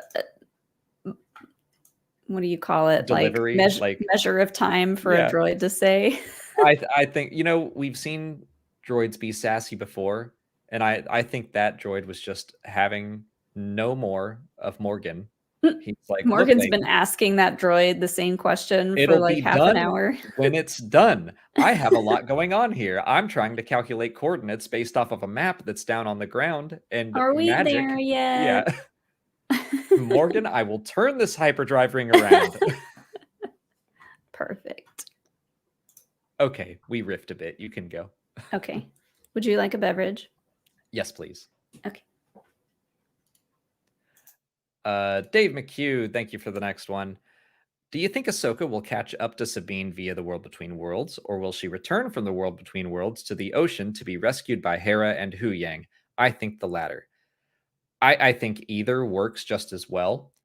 I think it would be really fun if Ahsoka gets there through the World Between Worlds and Hera figures it out on her own. Like, knowing her history with the Purrgil, I think it would be kind of cool if she were able to follow some Purrgil to the other galaxy. I don't know how she would do that. That seems like a stretch, but I think it would kind of be neat if we saw 3 different ways of reaching this other galaxy. But however they do it, I'll be happy. Miranda here, thanks for the next one. Better yet, Huyang as part of Joy Mech Fight, now on NSO. I have not seen that, and I don't know what that is, so I'm sorry, but I hope the reference isn't lost on everyone. Saren Gale, thank you for the next one. Love Balin, but Shin is just as interesting to me. I'm nervous every time she's in danger because I want her to carry on the torch for Rey going forward. I think Shin is just as cool. She's someone who seems even more mysterious than Balin. But I like how attached she is to him, how she never really pays much attention to Morgan. She will only take orders from Balin. That moment from episode 1 where Morgan's like, send this one to Lothal. And then she looks up at Balin. She's like, am I really going to Lothal? And he's like, yeah, that's fine. I like their dynamic a lot. Shin's great. The baddie buddies are wonderful in this show. Hey, Gio Flores, thanks so much for the message and for being a Biggs mega fan. Not sure if this was pointed out at all, but did you realize Anakin has Vader's saber on his belt? Thoughts? We have talked about that a few times by now, but not at all back when you actually sent this message in. So, but I think it's just the lighting. That's my guess. But there's definitely something weird going on with the Imperial March and everything. Sam Assen, thank you for the next one. Has Filoni or anyone else involved ever gone in depth on how they imagined and created the world between worlds for Rebels? Had George thought of it previously? I'm so curious how they came up with the concept. There is a talk. I was doing research on its development a little bit today, and Filoni has at least been quoted talking about how the name was inspired by not Tolkien, but his friend C.S. Lewis, because you can get to Narnia through the wood between the worlds, I think it's called. I haven't read the Narnia book since I was a kid. I should go back through those. But let me see where that chat came from. It looks like it was the Rebels Remembered panel at Celebration 2019. So he must have talked about it a bit then. I don't remember if that panel is available to watch on YouTube or not. It might be. But it does say, Wikipedia says, while developing the world between worlds, Rebels showrunner Dave Filoni had conversations with George Lucas about it. So I don't know how much of a conversation they had, but it sounds like there was some input. Thank you. It's almost 8. It's beer time. Let's go. Let's have some fun, everyone. But Sam, I'll say I'm also very curious just how the concept came to be. Inti Navia, thank you for the next question. Do you think the voice Morgan hears is Abeloth? Probably not. But you never know. I will be real surprised if Abeloth pops into this, but connection to the Mortis gods, like she is the mother, and talking about Mortis quite a bit lately. Oh, and the fact that we're getting this like matriarchy triad almost. It's all about mothers and what was it? I forget what the symbol is called, but the maiden, the mother, and the crone. Yeah. Yeah, that's true. A lot of moms. That one is scary though. Abeloth is scary mom. I will be surprised if we see Abeloth, but who knows? Yeah. I don't know that we keep talking about like, will they bring this other weird thing into the mix? Would it confuse everybody? But yeah, I don't know. I've got Stormtrooper Gary next here. Thank you. In what circumstance do you think we'll find Thrawn and Ezra? Ezra a prisoner, Thrawn and Ezra are besties working together to survive, Thrawn a warlord with a repaired chimera and a lot of stormtroopers that survived rebels. I think Ezra as a prisoner is the safest bet. Sorry, I did something in the spreadsheet and then I was like, undo. I really want them to be besties, and I'm pretty sure that's not going to be it. But I want them to have bonded at least a little bit, or maybe like Ezra has a little bit of Stockholm syndrome. I don't know. I think it would be because Thrawn is going to be set as like the big bad. Probably not. I think it would be interesting if Ezra is kind of like and Battlestar Galactica, Sharon, Athena, that she's a prisoner, but also a bit of an ally and someone that Adama will go have conversations with. I definitely think Thrawn would want to talk with Ezra and learn more about the Force. So I'm expecting prisoner, but maybe not full on just having a terrible time. And vice versa, if Thrawn were to open up, which is unlikely, but if Thrawn were to open up and tell Ezra about the Chiss and what it was like growing up there and what it's been like being away from them, like, I don't know, that it could happen. I'm guessing probably not, though. And I think there probably are surviving stormtroopers as well. I don't think it's just the two of them on there. Yeah. Boy, that would get boring, huh? Yeah. They'd, But then they'd have to be besties. We did talk about them drawing a line down the middle of the room in chalk. Yeah. Being like, this is my side. Don't come on my side. You stay on your side. If we're going to be stuck here like this, we got to set some boundaries. Ice, thank you so much for the next super chat. Fantastic episode. My favorite so far. The fights are amazing. Character moments and reveals were jaw-dropping. The end had me sobbing. It's going to be a long week. Ending there was cruel, Dave. Applause for Peter Ramsey. Yeah, this was a great episode as far as the direction. Mm-hmm.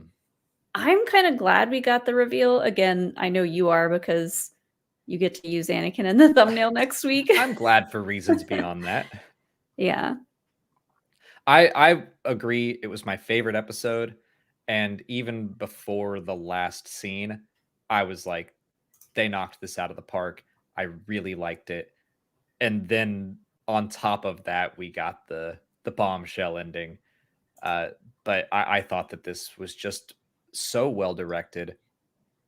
You can tell when I'm really engaged with an episode, because I think this was my longest review so far. I wrote like a 17-minute review. I was up till 3 or 3:30 getting it done last night, but I was like just energized by what happened and had a lot to say about it. So easily my favorite. I wish I were more energized by it, but I think my back being messed up. We did Dragon Con and like it physically wrecked me. So I'm still recovering from Dragon Con, and I feel like that hindered my reaction a little bit. But I definitely I don't feel that connected to Anakin the way that some people do that are like saying that this episode made them cry and sob and stuff. I was just like, oh yay. It's definitely this feels a little bit like the Luke from Mandalorian season 2 scene, where that was for the original trilogy people that grew up with Luke as their big hero. And now this, I think, is going to be that, but for the kids that grew up in the prequel era or with the Clone Wars with Ahsoka, where like Ahsoka was my Jedi growing up.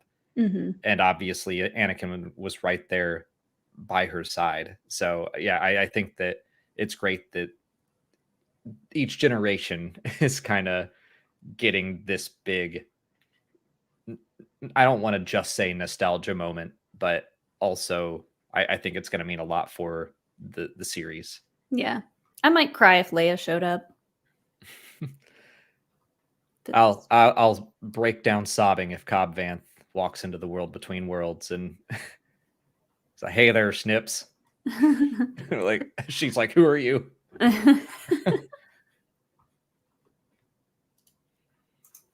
KL, thank you for the next one. Ahsoka speaks. I had 2 sips and I'm Ahsoka speaks to Rey in Rise of Skywalker. Does she die in the final episode? No, there's no way. In episode 8 of this, no. She had at that point in the timeline, she probably has a free pass to go in the world between worlds whenever she wants. Uh-huh. And so she can just sneak in there and whisper to whoever she wants to. I mean, there's thoughts, and I'm kind of this mind that Ahsoka might become the new daughter, that she Mhm. might become the new embodiment of the light side, like some actual mystical figure. Um, or at some point, she does just pass away, because the sequel trilogy is in like 25 years from this point. Uh, who knows? A lot can happen between now and then, but I think Ahsoka is going to be one of the primary figures in this New Republic Imperial Remnant era. I don't see them giving her a series Well, as Dave Filoni. she's gotta be in the big movie, Right. right? Dave Filoni's going to direct a movie and he's not going to put Ahsoka in it. Like, there's no way I would believe that. Yeah. Dave McHugh, thank you for the next one. Since the world between worlds is outside of time and space, do events in it take place simultaneously? I.e., is it possible we will see the Rebel Season 4 event with Ezra and Ahsoka happen while we are watching this event with Anakin? Oh boy. That would Does be that funny. follow does that follow another movie's rules? Because I know you keep talking about Back to the Future rules versus Terminator Terminator rules. rules. This is a whole other. This is Bill and Ted's Excellent Adventure rules, where it just gets really wonky. Yeah, where they keep running into themselves. Actually, Molly, that's a pretty good. I've never even seen that movie. I think you just like pulled one out of your ass and you got it right. But Bill and Ted like keep running into one another. Yeah. While they time travel. So Perfect. I'm gonna go back to Henry Gilroy's quote about the world between worlds might be different to everyone. Mm-hmm. Ahsoka was pulled into Ezra's quote version, but now maybe she's in Anakin's version, maybe it's her version, I don't know, but I don't think that the events in the world between worlds take place all at the same time, because time doesn't exist there. So my nose is going to start bleeding again. It's happening. Yeah. I hope they go into it a little bit next week, so we can figure out how this works. But I also think they're not going to go into the rules of the world between worlds, because I feel like it's just a very unruly place. Yeah. I think it's one of the more time we spend there and the more you think about it, the messier it gets. I still love it. It's still one of my favorite things in Star Wars, but I'm like, oh, the more you think about it, the more it just hurts. Yeah. And the next two make sense for this conversation too. Miranda here, thank you for the next two. This is about the journey, not the destination. Mm-hmm. And Mortis equals world between worlds, though. Does it? I think they're connected for sure. I think they're separate realms, though. Like, Mortis kind of does exist out of time, because they go into it and then they wake up and Rex is like, oh, you went off our scope for a second there. Yeah. And they were like, what do you mean? We've been gone for a while. Yeah. So definite connection. And obviously the mural that lets Ezra into the world between worlds is a thing. But I don't think they're the exact same realm. Is Mortis a planet? I think they find it in like this big floating obelisk. Yeah. And then I don't know, I just consider it a realm. Another dimension almost. I feel like it's kind of like the Bermuda Triangle. If you go in there, it'll spit you out in whatever different realm it wants to. Yeah, Bermuda Triangle is kind of a fun way to think of it. I would hate to be the poor captain smuggler that accidentally wound up there. Yeah. Scotty here, and thanks for the next super chat. Subtitles this episode were great in my opinion. There were some very fun, almost Stranger Things-esque descriptions here and there, I thought. I always appreciate when they do something like it said, mysterious voice says, hey, Snips. Yeah. So because you can't see Anakin yet, they were able to keep some of the mystery there until you actually saw him. Stuff like that's a nice touch. Yeah. Oh, Scotty says the last name is Heron, not Heron. Heron. Okay. Thank you, Scotty Heron. Thank you. We'll try to remember We'll that. try to remember that, yeah. Yeah, I get a lot of cool Stranger Things elements from the show too. Galen Good, thank you for the next one. Anakin shows up to Ahsoka in the Lothal Temple before turning into Vader, so possibly the same thing here. That's a whole other... In the Lothal Temple. That was not Anakin. Dave Filoni, I think it was in the Rebels Recon series, their after show they did way back then. Dave Filoni basically said that was all Yoda talking to Kanan and Ezra and Ahsoka. So yeah, that was Yoda's way of showing her what she needed to see. And Yoda was also acting as the Grand Inquisitor, the Jedi Temple Guard. Like, that wasn't really him. Mm-hmm. It's like when Drusilla goes to talk to Giles as Jenny when he's being tortured. Yeah. She literally says, like, see with your heart, not your eyes, or something like that. Yeah. That's good. I like that.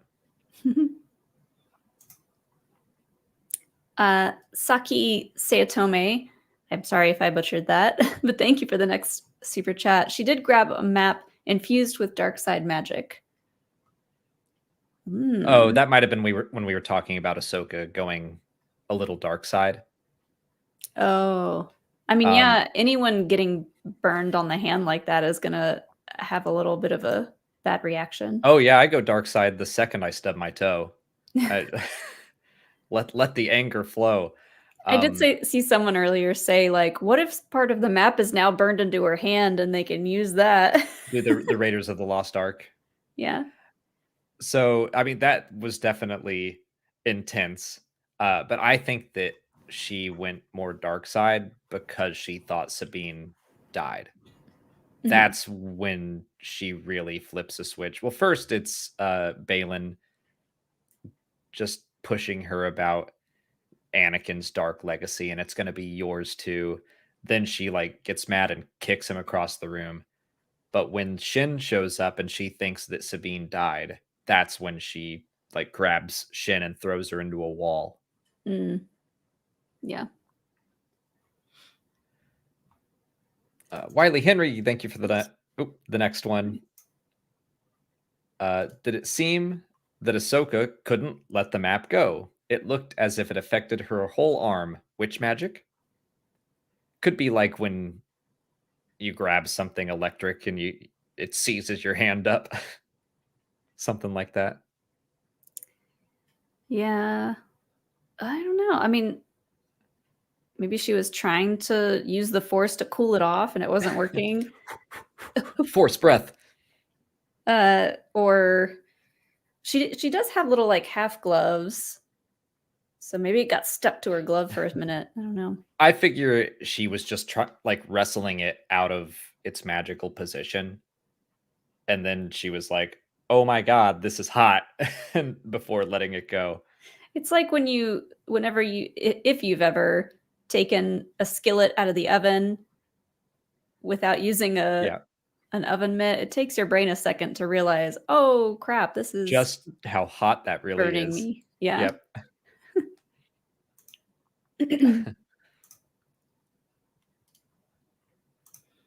Ice, thanks for the next one. The World Between Worlds. Oh wait, I read this one already, didn't I?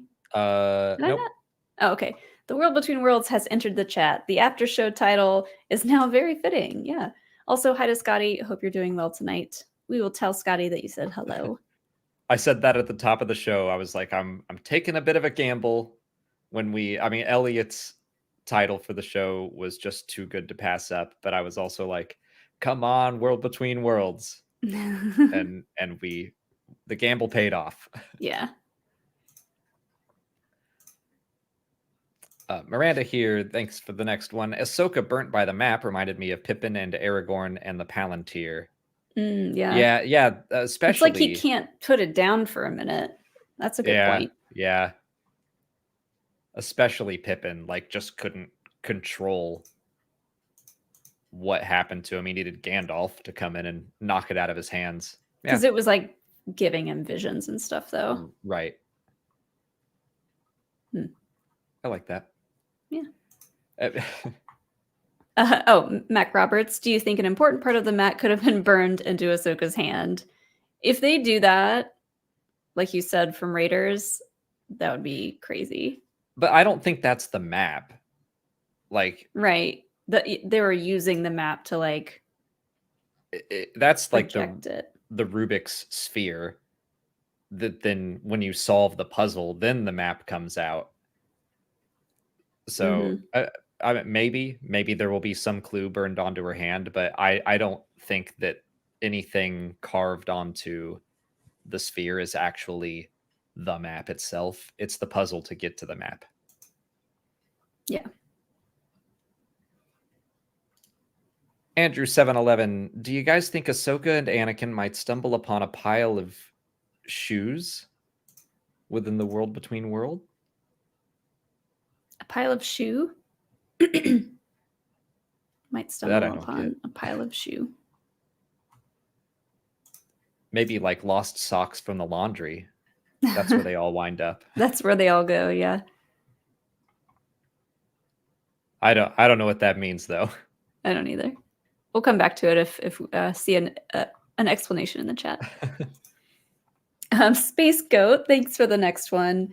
One of the wilder theories about Marok was that he was reincarnated Darth Maul. That's crazy, but it did give me wondering, do Jawas have his legs? Maybe because Obi-Wan built a funeral pyre for Maul, and I don't know what he did with the leftover bits. Oh, apparently there's a pile of shoes in the Pale Man's realm in Pan's Labyrinth. Okay. All right. It's been a long time since I've seen Pan's Labyrinth. I do love that movie. But yeah, it's been forever. I'm going to go with yes. I hope so. Jawas have his legs. Jack Perry, thanks for the next one. Any plans to get the new Lego sets? Eps 3 made me get Shin Starfighter, and I ordered the Ghost right after episode 4. R.I.P. my wallet. Ghost would be one that would be fun. Yeah. I mean, I feel like we saw it in person, and it's not as impressive looking as the Falcon, but it also could be that it's not a UCS set. Yeah. It's just not as many pieces. Yeah. Where would we put that, Molly? Where would we put a UCS Ghost? I don't know. We're getting really behind on our Lego sets, and I have my Hocus Pocus set that I want to build in October, so we might be behind for a minute. I'm a slow Lego builder. And you're building the current set, but you're also trying to beat Star Wars Jedi Survivors, so I got too much going on. Just waiting on Molly. Oh, sorry. Thanks for another super chat. Ice Ray Stevenson continues to be phenomenal in this. I so wish he was still with us to see the reaction to his character. What a final role for a legend. Yeah, it's sad to think about him every time, and he is my favorite part of this show so far. It's definitely a standout role. Like, I'm enjoying Shin too, just because she's like so intense. Mm-hmm. But Baylan is so interesting and has these great one-liners and seems to really care about his mission and isn't just like a mustache twirly villain. Yeah, I'm enjoying him too. He's great. Chris Fields, thank you for the next one. Do we know how Ahsoka got off Malachor and how Ahsoka knew about Thrawn at all? Maybe Elsbeth went to Malachor for some reason, saved Ahsoka, reanimated the eighth brother, and Ahsoka finds out everything that way. Okay. So this is like the weirdest way that we've ever been delivered any level of story in Star Wars, and it's possible this could get overwritten. And I really hope maybe next week we'll talk about it more. But shortly after the World Between Worlds episode of Star Wars Rebels, Dave Filoni, like Topps, put out a bunch of trading cards with art from Dave Filoni that kind of vaguely told her story of being on Malachor and going deeper into that temple and eventually maybe finding her way out through the World Between Worlds. But it's all very vague. And like I said, I wouldn't be surprised if Filoni was like, never mind, let's throw out the trading cards I drew and tell a more concrete story. But the answer is no, not really. We don't have the full details. We don't know when she came off Malachor, how long she was stuck there, when she started training Sabine. There are a lot of questions. So there's a lot of gaps in time. Maybe we'll see some of it in the next one with all the. I mean, they could go anywhere in the timeline with the World Between Worlds, but I doubt they're going to go into that. Who knows? We'll find out next week. I mean, like, most people watching the show don't know about Malachor anyway, so yeah, I don't know that they're going to get into that. Miguel Rodriguez, thank you for the next one. Do you think next episode Anakin will give a final lesson to Ahsoka and make her a Jedi Knight? Him having Vader's saber might play a role in this season. I still don't think it's Vader's saber after cranking up the contrast, but I absolutely think Anakin is going to teach her something, give her a pep talk. What it's going to be, I'm not sure. I don't think she needs to be knighted even by her master. I think she just for herself needs to decide, I am a Jedi after all, and I'm going to start calling myself one again. I think because of her line before to Hera about Anakin never got to finish my training, I think it would be nice for her to hear Anakin say something like, there was nothing else that I could have taught you. You've outgrown everything that I could have taught you at the time. Something along the lines of like, you don't need me to say you're a Jedi Knight. Like, you're there. You did it. Yeah, and I don't even know if they're going to go into that. Like, I think she just needs some closure. Everybody needs closure. That is like such a big thing in this show. Like, Hera and Sabine, the whole Rebels crew don't have closure for Ezra being lost. Yeah.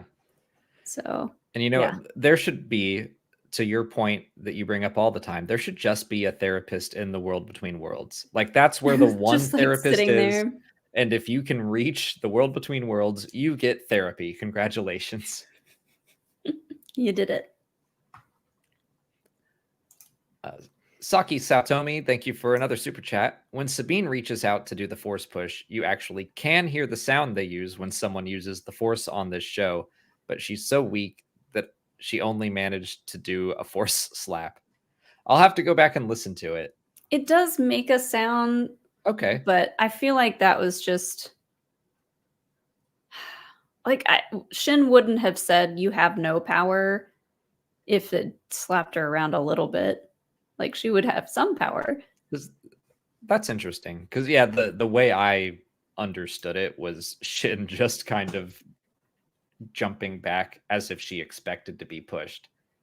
But I will, when I watch it again several times this week, I'll listen better. Yeah.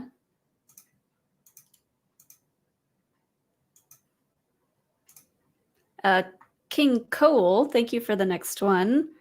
Why did Sabine leave her jetpack on Lothal? She doesn't have it in Ahsoka because she didn't have it in the Star Wars Rebels epilogue. But why wasn't it there either? Like we said, it was a rental. I like that explanation. It was a rental, yeah. It was the rental. Or she gave it to someone else, or it broke. They do I don't know. break a lot. That's true. One To be strong fair. whack to the jetpack and it's out of commission. I like the idea that like she hasn't used her armor in so long that it just doesn't work anymore. Yeah, that's possible. NT Navia, thank you for another super chat. My hope is that Zeb and Callus will show up in SC. South Carolina? SC. Southern California? I don't know what SC Skeleton stands for. Crew. Skeleton Crew. Oh, okay. That We're makes like sense. so honed in and Oh. focused on Ahsoka right now. That's not even on our radar. That makes sense. That would be cool if they showed up there. Zeb would be like, say something like, "I'm no babysitter." But he's done it before, and he was good at it. Mm-hmm. Is that Tajiana?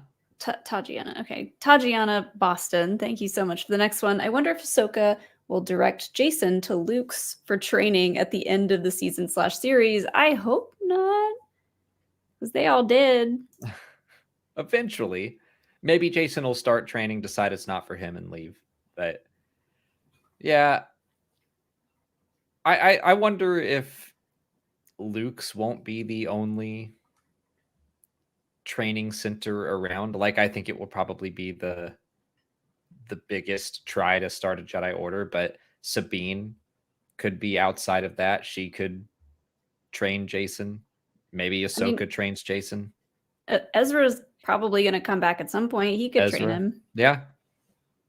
Knowing that there are more Jedi out there, there are other options than just Luke's, I think.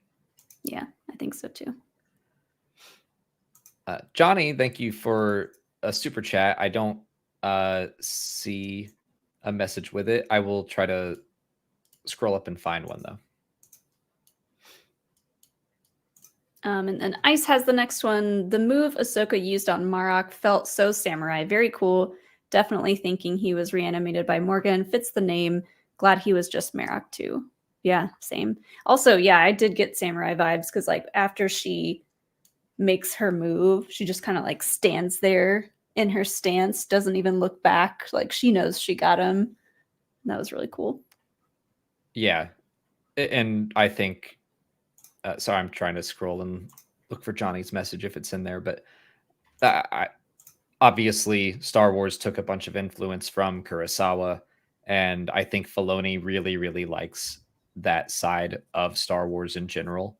Mm-hmm. So there was a lot of that in this. It all felt very reminiscent of the Maul Obi-Wan duel in Star Wars Rebels.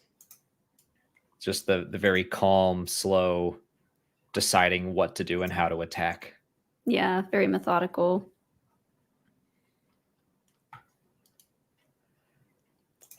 Christopher Killian, thanks for the next one. Do you think it's weird that not one person, including Hera in the show, has brought up my guy Kanan? A little. I will bring it up again that the show isn't fully ignoring him. They're just making it hard to find him. But there's a in the cockpit of the Ghost, there is a picture of Kanan on the dashboard. Is that what you call? Yeah. The front of the ship, but there is a picture of Kanan in there. He's on the mural. That's also true. And Jason is wearing his pauldron on his little shoulder. A lot of little subtle things, but I agree that, like in episode 3, Sabine training while blind with the wooden sabers, I think that would have been a fine time to try to sneak something in. Like, oh, Kanan would have loved this. Yeah. Oh, we got another one from about the Gandalf stuff. Ahsoka quotes Gandalf all the time in Rebels. So, yeah. And here's another Lord of the Rings. And thank you, Miranda, here. And here's another from Vex431. Another Lord of the Rings homage, Ahsoka touching the map, Pippin in the Palantir. Did the map infuse her with some ability to bring her to the world between worlds? I don't think that map has that kind of power. I think it's more about just who Ahsoka is and her journey in all of this. Yeah, and it's just we'll have to wait and see next week, but I don't really think the map had anything to do with it right now. I didn't get that sense. Yeah. Taj has the next one here. What if Sabine has some kind of tracker on her? That way Ahsoka or Hera can follow somehow. I mean, they did Well- put a tracker on something, didn't they?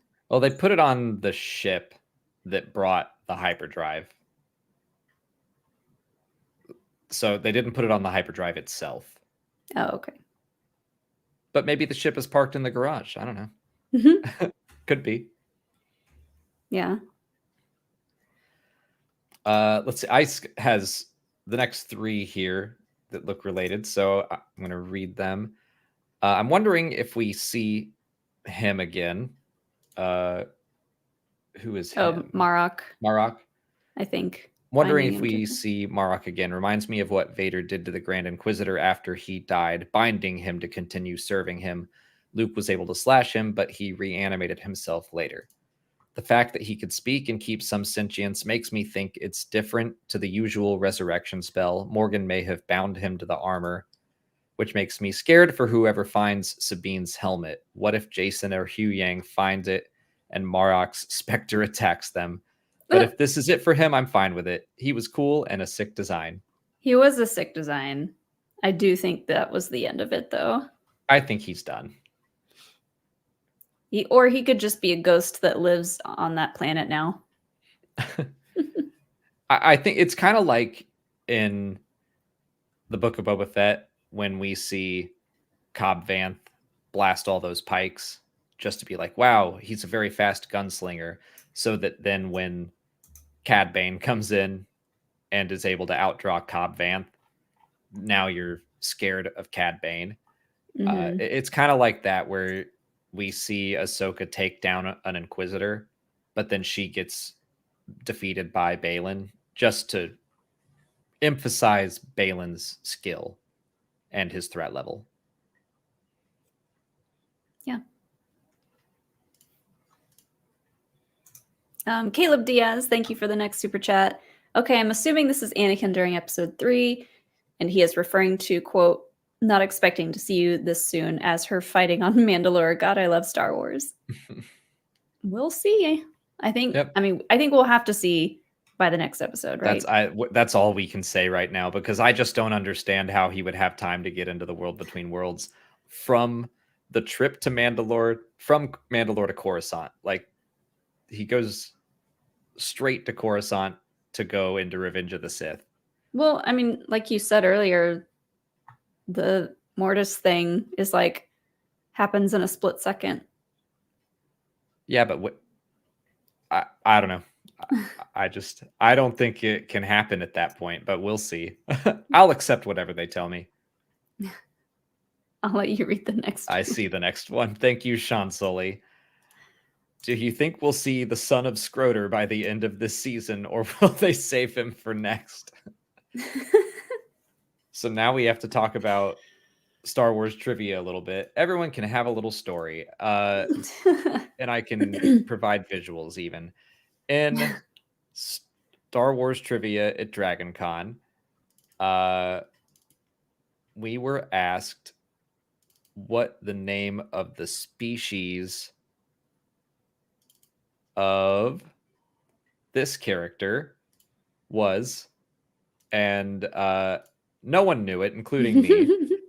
But Mollie wrote Scroder as the species, and got a very big laugh from the crowd. And then the next question was Prune Face. What's his real name that's not Prune Face? And Sean Room wrote Scroder's dad. But that just started to become a running joke thanks to Mollie's filthy, filthy mind. It's not that filthy. I could have said way worse. Could have said way less too. I almost was like, okay, let me just go like shoot my shot and say Testicalian's pretty good. he's Narkinian.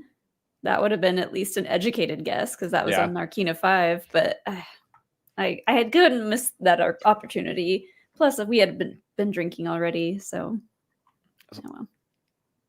It was I was about to say a late night. It was like a mid-evening at Dragon Con. It was like 8:30 by then, I guess. It was like 7:30. Oh. Well, I did what I did, and I'm not ashamed don't of it. apologize for it. Oh, this next one was part of Ice's other comments about Oh. Marok. I guess he didn't outlive his fellow Inquisitors after all. Maybe he found out about Morgan, went after her, and it didn't go the way he hoped. Oh, I like that idea. That's a cool thought. That she killed him and reanimated him. Yeah. I think that's fun. Francisco Gios, thanks for the next question. Is it possible to say that Anakin saved Ahsoka from falling off the cliff and somehow bringing her to the world between worlds? I think it is. We've kind of addressed that and how she just keeps being dragged through there without wanting it. People just have to keep pulling her away from death, but I think that's possible. Yeah, I think so too. Alpine Vice Motorsports, thanks for this one. I think his Force Ghost searched for the world between worlds to find Ahsoka and make amends because that is where he last saw her. I don't think Vader saw the world between worlds. I guess we don't know, but probably not. Like he may have seen an arm grab her and pull her to safety, but the whole thing was very chaotic. I was just rewatching the clip earlier today. I think he took a swing and then fell through the floor. I don't think he saw into the world between worlds. No, I don't think so.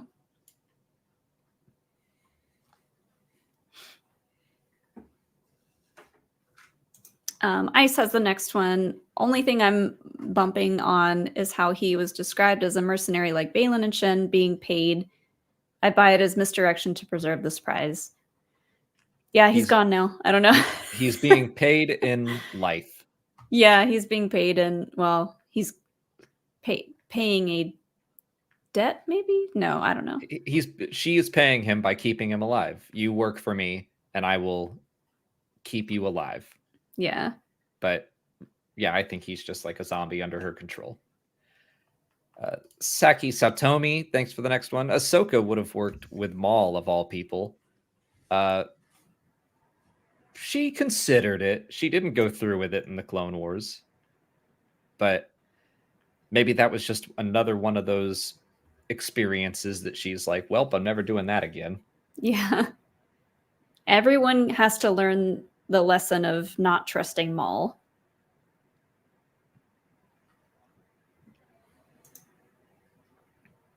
Miguel Rodriguez, thank you for the next one. Could next episode have Snips versus Anakin to test her?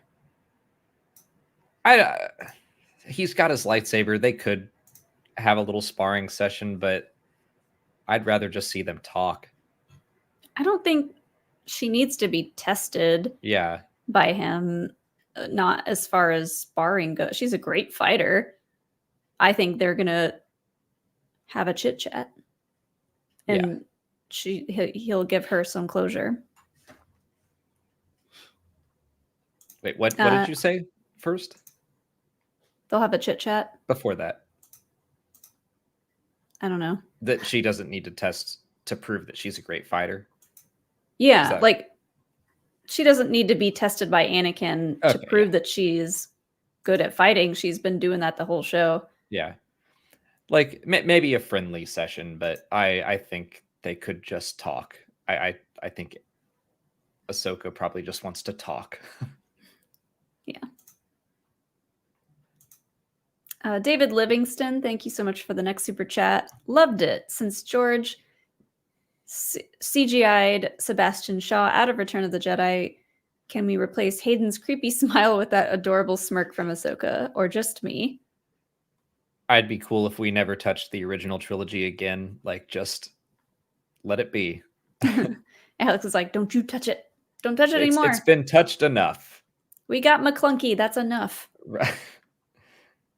Yeah, the fact that they changed something again that one time, like, oh my gosh, just let it be. Alex has said, I've had enough. I have had enough. Arkham Prisoner, thanks for the next one. Long shot, but what if World Between Worlds shows moments from other eras, past and present, like in Rebels? Quick tease at a portal for a moment of the High Republic or Acolyte? That seems more like a Marvel thing than Star Wars. Yeah, I don't think we need to do that. The only teases we're going to get, I think, are going to be related to these characters. Yeah. And I don't know that we need teases. Like, just show us stuff that's relevant to their life. That's it. Mm-hmm. Dr. Puffington, thank you for the next one. I feel like Obi/Ahsoka left off on bad terms. How do you think Ahsoka feels about Obi after Return of the Jedi? I think it's still fondly. Like, I'm sure she was sad about Order 66 and assuming that he was dead. I think we even got a chapter about it in the Ahsoka novel, or a little bit about it, that she didn't feel her friends in the Force anymore and how upsetting that was. So I bet she regrets how they left things. Yeah, probably. Bones McCoy, thanks for the next one. If General Skywalker had been recast instead of played by weird CGI Mark Hamill, do you think this would have been a good time for him to show up? At what point? I'm confused by the question. General Skywalker that's Anakin.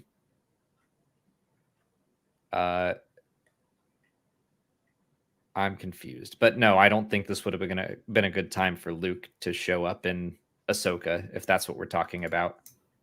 Was Luke ever given the rank of general in the original trilogy? No, because they did throw those around like candy. They sure did. I mean, Han is a general, and he was frozen for a year, so possible, but I don't think he ever. I thought he did, but that was just because they threw those around so willy-nilly. Right.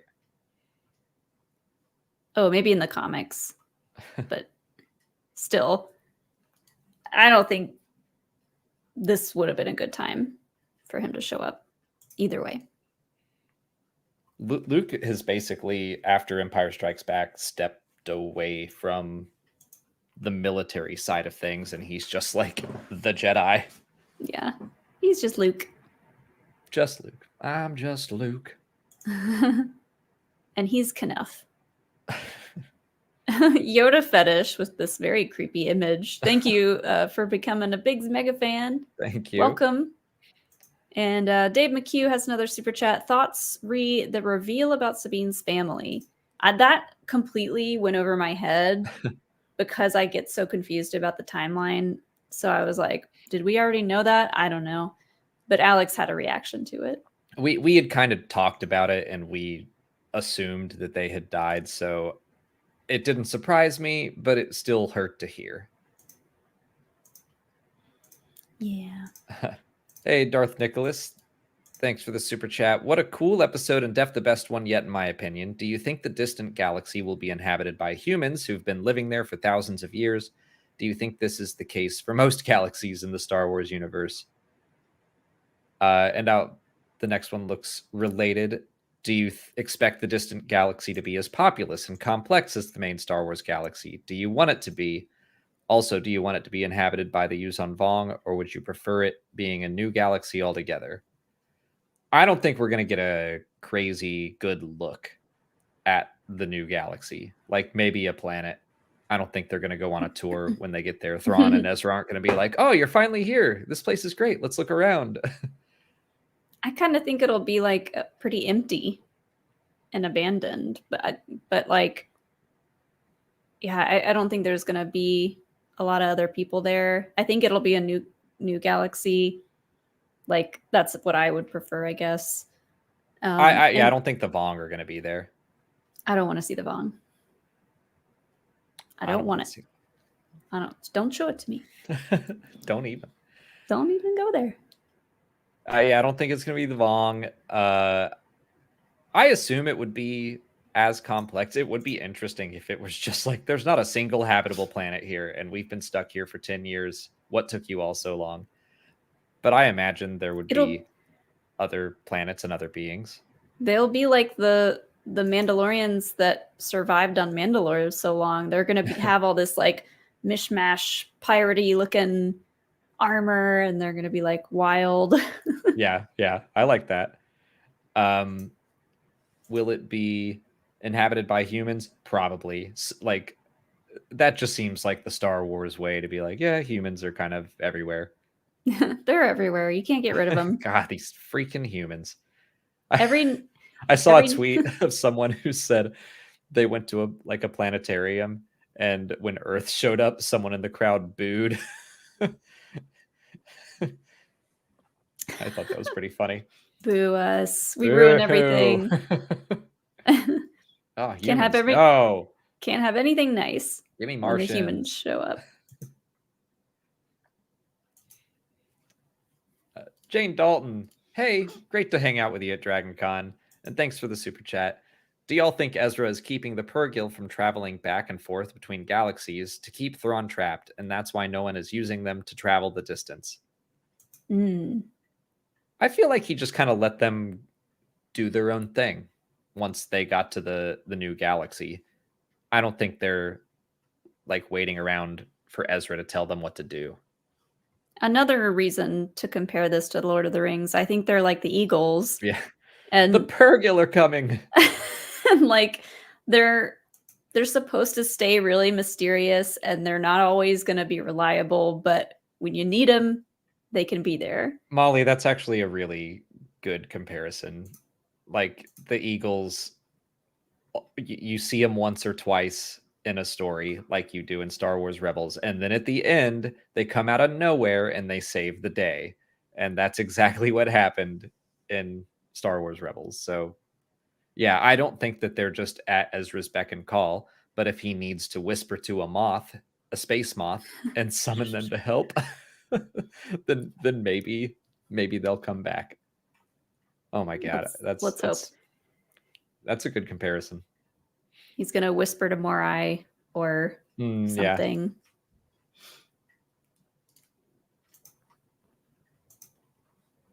Ice has the next one. I'm continually impressed by how much Huyang does. Seeing him kick butt was great, like in the Clone Wars Season 5. Quick thinking on his part to alert Ahsoka and Sabine. Yeah, when he was going, help, help. That was cute. I thought that was still pretty loud. They should have been able to hear him. But yeah, pulling the lights out was good. Yeah, seeing him fight was just a treat. Really fun. Tim Sim, thanks for the next one. So far, the reactions I've gotten from those I know closely who haven't watched Rebels and even Clone Wars was that it's still frustrating to understand, and some told me the World Between Worlds is the most multiversal thing added to Star Wars. That's part of the reason I'm nervous about it, because as of right now, it has rules that are established. It's not a freaking multiverse, but fans who want it to be have just pretended that it is. And it's like there's nothing in there that suggests it. That might change next week. I'm not going to say that there's no way that could ever happen, but I think that would be such a mistake. It doesn't make sense for what we have seen so far. So yeah, as of right now, I will firmly say it's not a multiverse. It just exists outside of space and time. The people are just going to insert their own theories until they're proven otherwise. Yeah. Also, I got to pull this up real quick. This is what I was trying to think of, but I couldn't remember the name. The Nibre. Yeah, well Definitely a done. space moth. Well done, Lego boy.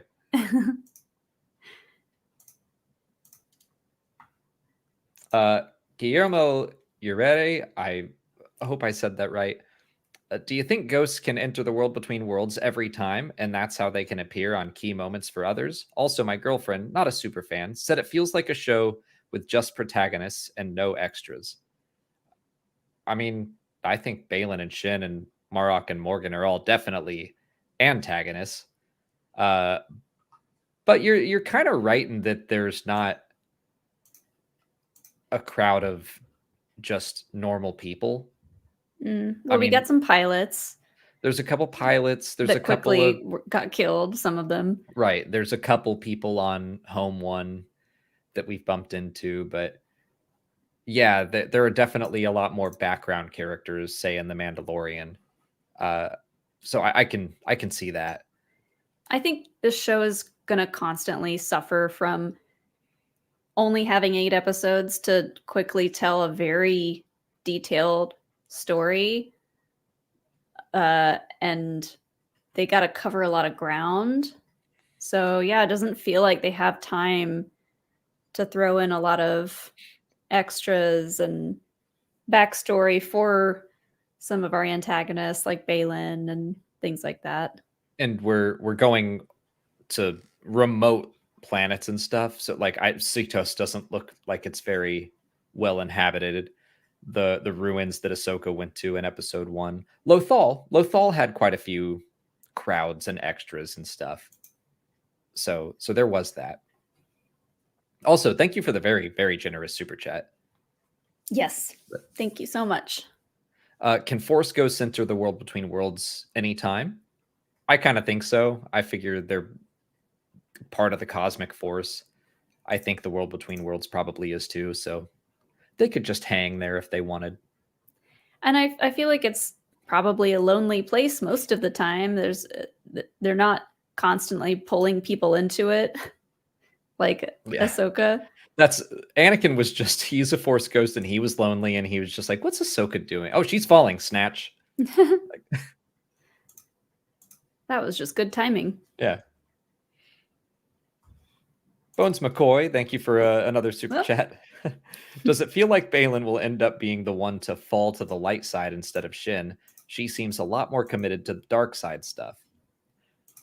I think it's too early to tell. I'm starting to think they're both going to die.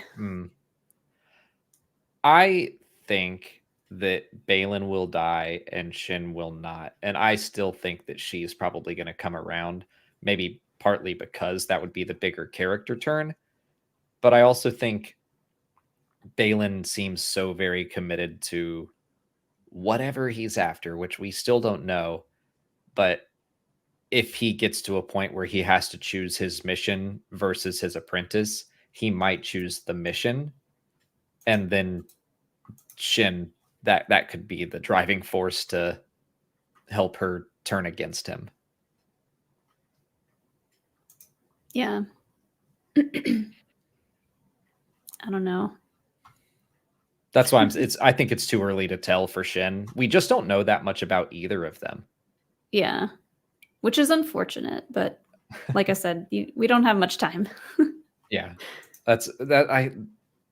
8 episodes for these shows. I'm like, it's not enough. It's not enough. Jane has another super chat here. Thank you, Jane. Do y'all think Dave Filoni has a plan for the strange ways Inquisitors die and are kept around after death? Well, we've only seen 2 potentially that have been kept around. Like the Grand Inquisitor survived beyond his death, and before he died, he had that line, there are some things worse than death. And then he echoes it in the Star Wars comics when we see that he's still a spirit. So maybe there's some sort of Inquisitor afterlife that or ritual that they all have to go through when they sign their souls away to Darth Sidious. Maybe they actually do tie their souls to something. And maybe that's why the Grand Inquisitor is stuck. Sign their souls away, kind of. Yeah. That's literally what I said. Okay. Sorry, you're losing me. It's getting late. Although we did eat dinner before this, which I think has helped immensely. I'm not getting hangry at all.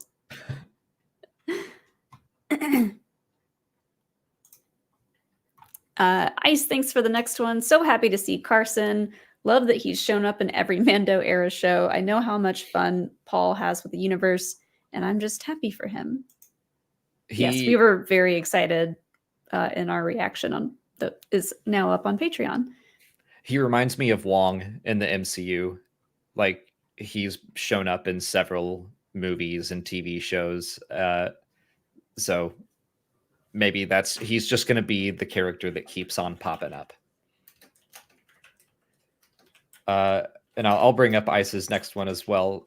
I'm sure Zeb is coming. I think they just didn't have time to get him due to communication loss. Carson may have just been around the fleet. I do want to see him try and fit into an X-Wing, though. I think that would be very funny. But yeah, I think it's probably a financial limitation when it comes to Zeb. Yeah, like we said earlier, that looks like an expensive model to create. And he just had to stand there at the end of Mando. Yeah, I'm sure that takes forever to render. Like, it's just a time-consuming and therefore expensive character.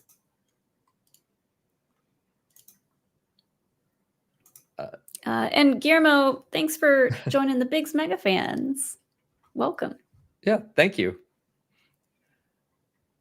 Darth Nicholas, thanks for 2 more super chats here. As a follow-up to my first, I'm open to the headcanon that in Star Wars, humans are the only widespread species to be found throughout the universe, hence the presence of humans in our Milky Way. Just that we're part of the same universe as Star Wars, and that's how we got here. But we're just boring, and we don't spread around, and we don't have aliens here. Mm-hmm. And Nicholas says, I saw that Ahsoka Episode 5 will be playing in select AMC theaters in the US. Does this mean Episode 5 will be the length of a movie, or am I just overthinking things? I believe the runtime of the episode was released somewhere. Like, some person seems to know them and get them right. I want to say it was 50-ish minutes. Maybe 55. So I think it's a longer episode, but I don't think it's 90 minutes long. I was going to guess around an hour.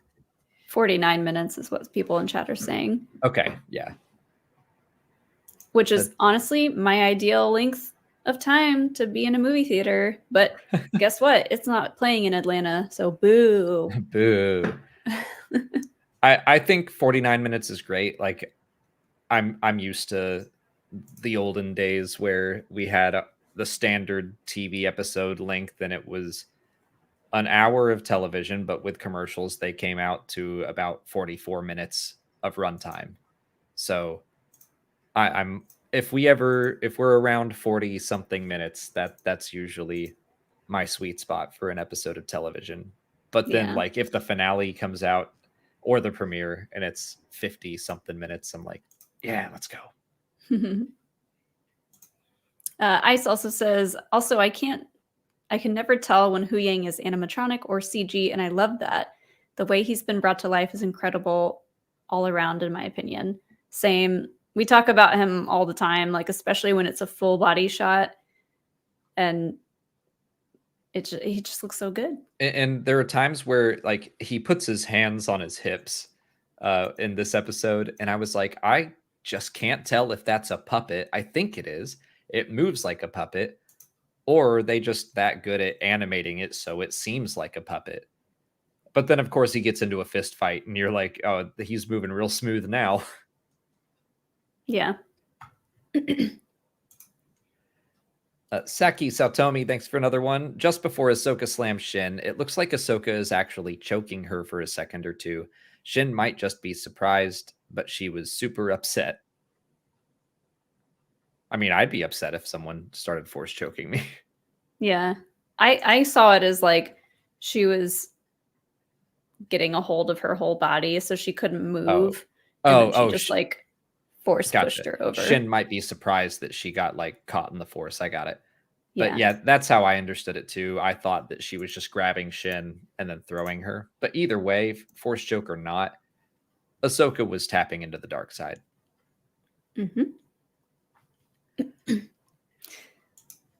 Malcontent Matt, thank you for a very generous super chat. No question, just thank you both for everything you do. I don't think I could live in a world without your content supplementing everything Star Wars. Your coverage is basically essential to my experience now. Love to this community too. Oh, thank you. Thanks, Matt. That's really nice. That feels good to hear, and is nice to know that all of our hard work is paying off. I'm glad it's a good supplement. I've got a video coming out about the World Between Worlds soon, and I don't know if I helped or hurt. I may have made it more confusing. I'm not sure. Ice, thanks for the next one. Loved Sabine versus Shin rematch. I love the setting in the woods, Sabine's growing confidence, and using all her gadgets. The fake out was also perfect. I thought it was great. I like that Sabine is still outmatched, but she didn't get stabbed this time. Like, it's getting better, and she is growing into her own. Yeah. I don't know if it was like if it was a fake out. I think she was actually trying to use the force, but she was kind of like, you're dumb. You're not paying attention. She had a backup plan. Yeah. She's like, maybe I can push her, but if I can't, wrist rockets. Gotta watch out for those. Augie Doggy, thank you for the next one. Do you think they might recreate the white robe scene towards the end of the show rather than retconning it? Maybe it just hasn't happened yet. I know that's what Alex thinks. I think I'm leaning towards that too. Well, I don't think they're going to recreate that exact scene. So just the fact that she'll show up in the white robe. Yes.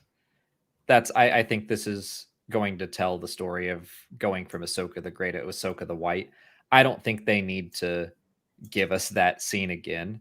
And it would be weird if Sabine went back to the mural in the same outfit and touched Ezra's face in the exact same way. Like, I think that they just changed that scene, and that's all right. And I don't view it as a retcon. It's just now we're getting the full story instead of Sabine's quick little summary epilogue at the end of Rebels. Mm-hmm. Hey, Ken Plume, and thank you for the super chat. Does Dex serve Jawa juice in the World Between Worlds? Yeah, Dex needs to franchise and get a diner set up there for people who keep getting saved and pulled into this realm against their will. Just a little pit stop, like diner. Someone pulled Dex out of time and space so he can stay there and live forever. Because I assume you don't age in the World Between Worlds. I guess not. You just get real smooth. Yeah. Billy Bloodgood, thanks for the next one. When does Shin Batty become Darth Phoebe Bridgers? Who's Phoebe Bridgers? I guess she kind of looks like her. Who is that? I forget. Hold on. Let me make sure I'm not confusing her with someone else. American indie rock musician. Okay, yeah, she does. She does look like her. Nothing makes me feel more out of touch than reading our chat sometimes. It's okay, Poopaw. Who?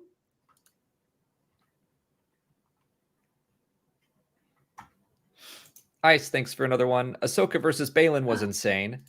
Loved both of their move sets, the switching of the stances. Baylan put so much power behind his strikes. 10 out of 10 choreography, and definitely my favorite duel so far. The choreo is so good. Choreo.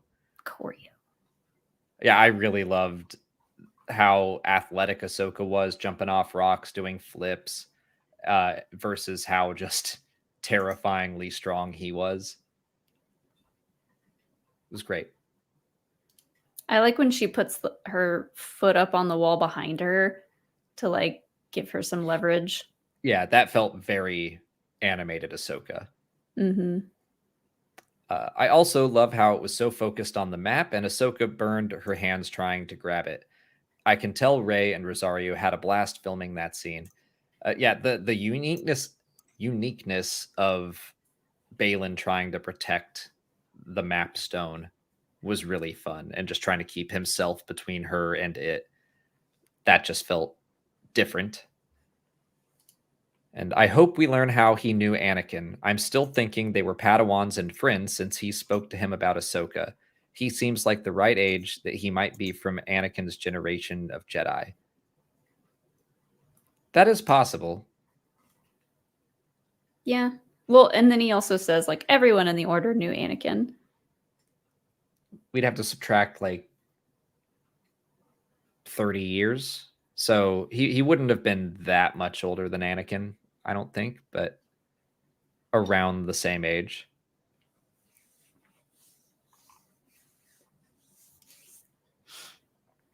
Let's see. Miranda here has the next one. I think World Between Worlds follows vector time rules.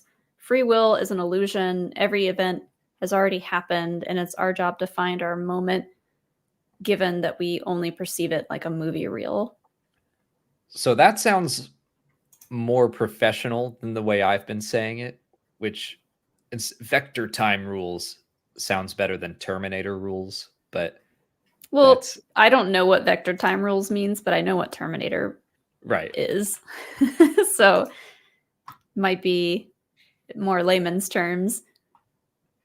And even as I was writing my World Between Worlds video today, I talked about how it's mostly about Kyle Reese, who is sent back in time to protect the mother of John Connor so the Terminators don't kill John Connor. But then it turns out that Kyle Reese is John Connor's father. So he's just like caught in basically this time loop. But that's it. Like Kyle always had to go back in time, not to change the past, but to create the future that always happened. But then there was a Terminator movie that came out later where a machine does go back in time and kills John Connor and changes the future. So it kind of throws my theory out the window, but that's what caused my nosebleed. Fake nosebleed. Yeah. Double R Dub Gaming, thanks for the next one. Do you all think Kamato's Yono is an Imperial Remnant First Order sympathizer? I always thought it was odd. He was off-world when Hosnian Prime was destroyed. Yes. Yes. It's no coincidence that he wasn't there when it exploded. He was kind of mean to Kaz in the very first episode of Star Wars Resistance, and then he's not present on Hosnian Prime, the planet that he represents in the Senate, and every other senator is there except for him. Come on, man. Come on. Someone slipped him a note. Uh-huh. Or just told him to his face in one of their secret meetings. I don't trust that dude. Scotty, what did we say? Heron. I already forgot. Scotty Heron, thank you for the next one. If we someday get more Balin content, do you think novels or comics would be better? And who would you want to do the writing? Ooh. Well, if we had enough content there, I'd say novel, but I don't know that there's enough to work with. I would also go novel. That's just my preferred story medium over comics. I'd say Charles Soule, maybe.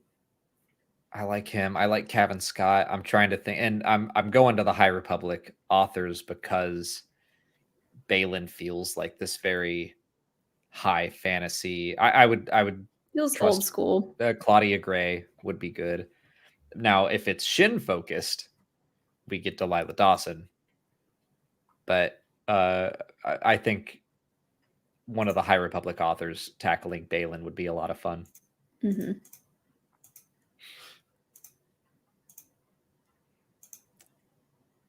Treasy, thank you for the next one. What's your biggest concern with bringing all the mystical stuff into the larger Star Wars audience? I don't really have a concern, like a long-term concern. I definitely think there might be an adjustment period for some people, because I had an adjustment period, not for the World Between Worlds, but for Mortis.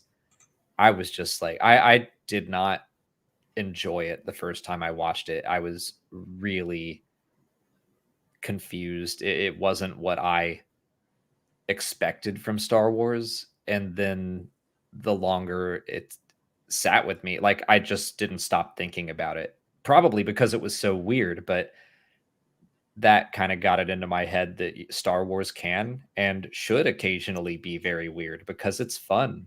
And I love the World Between Worlds. So hopefully that's like an easier way into the weird stuff for people.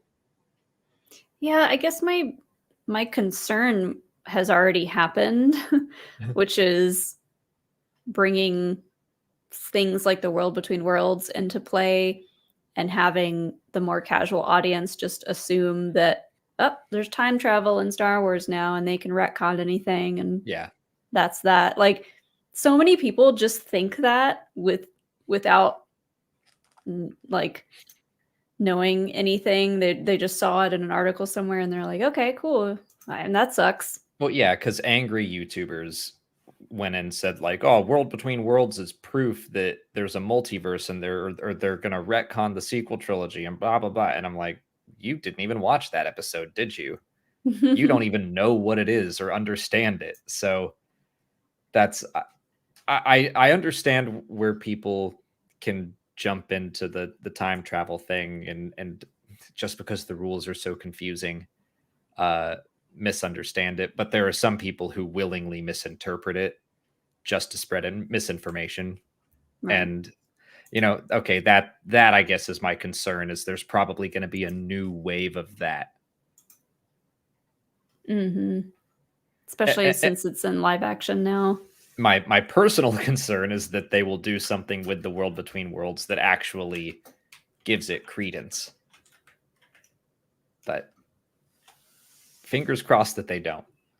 Because if they want to do a multiverse in Star Wars, I'm like, that's just not, it's not what I want at all. And I don't want time travel Back to the Future style. As much as I love Back to the Future, I don't want it in Star Wars. So that's just my personal preference.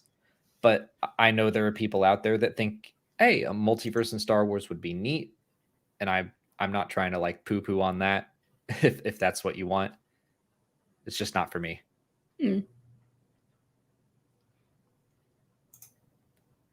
Another one from Yoda Fetish. Did Ezra truly save Anakin by pulling her into the World Between Worlds? Don't we see her walk down a hallway after the temple crumbles in Twilight of the Apprentice? Well, yes, but that's in the World Between Worlds episode. We see her get saved by Ezra, and then she goes back to Malachor, and then we see her start to walk towards that exact hallway. So yeah, that just lines up with everything, that Ahsoka wasn't killed on Malachor and then Ezra went back and changed the past. No, she always lived because Ezra always saved her, and then she walked down that hallway. it's hard to wrap your brain around, but yeah. The Dutch Star Wars guy, thank you. Do you think next week we'll see Thrawn? And when we do, will we get some book characters like Commodore Faro or Eli Vanto? I don't think we're getting Thrawn next week. I can't decide. I think you're right.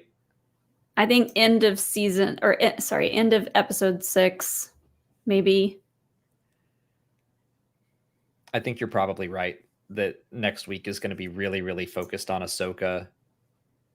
Maybe we'll get to see Sabine's perspective. Okay. Thrawn, maybe at the very end. Could be. I could see that. The same way that they dropped the World Between Worlds Anakin stuff at the end of this one. Maybe Thrawn at the end of episode 5. Yeah. I guess I'm wondering if they are gonna make it that quick of a rescue. Like they just show up and he's like, hey, Oh, there you are. good. Perhaps you could have gotten here sooner. Yeah. I don't think we're going to get Faro or Eli Vanto just based on where they should. Maybe Faro, but Eli should be in the Chiss Ascendancy. I don't know why he would find his way to this other galaxy and also be stuck. Mm. Oops.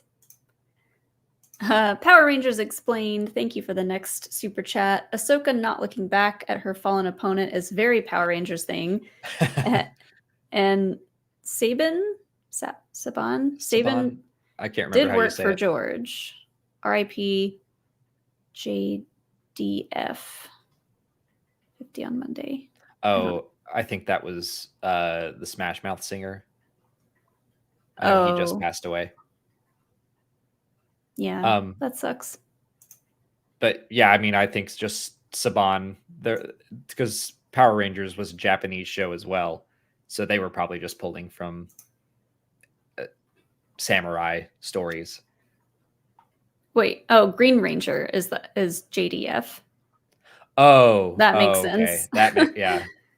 I didn't even hear about that. Jason David Frank, he passed away a little while back. Oh, okay.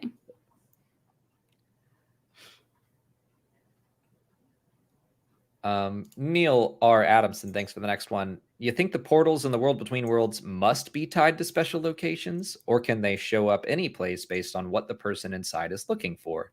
Palps showed the fuel depot, but deception? Okay, I definitely think that the fuel depot was a deception from Palpatine. I don't think that was ever a chance for Ezra to save Kanan. I think it was supposed to lure Ezra in.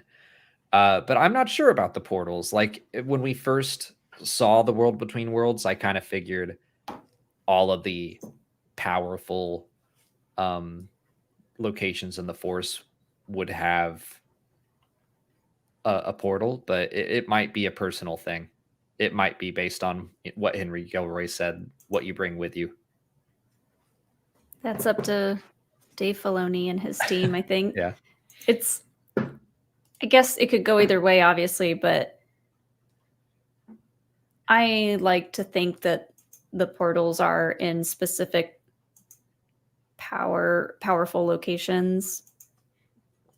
But I'd be totally fine if it were the other way too. That was my first assumption. We're probably going to learn a lot of new stuff next Tuesday. Dave McHugh, thank you for the next one. Kanan died 9 years before Ahsoka. Perhaps it's not that weird he's not mentioned daily, but at this point, when he's mentioned, it will be meaningful.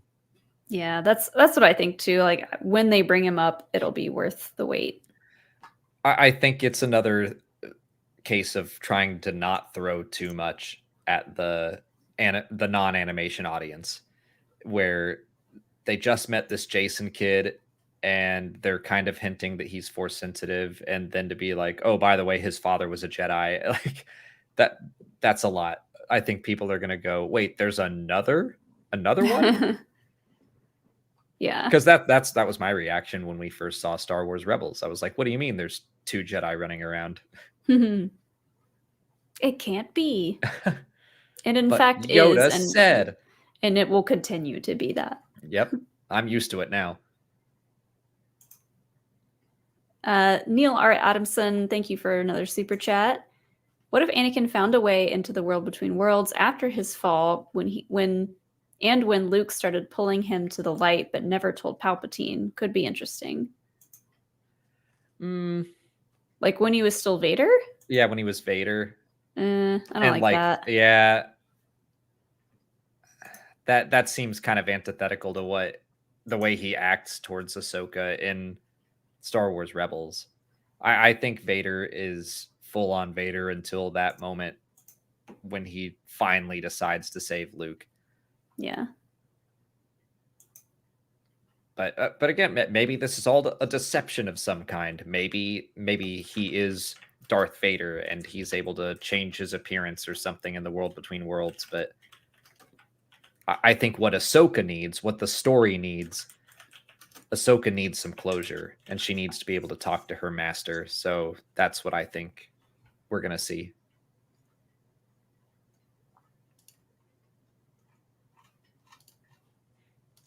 Saki Satomi, thank you for another one. Didn't Anakin notice that she's 28 years older now? Yeah, that's that.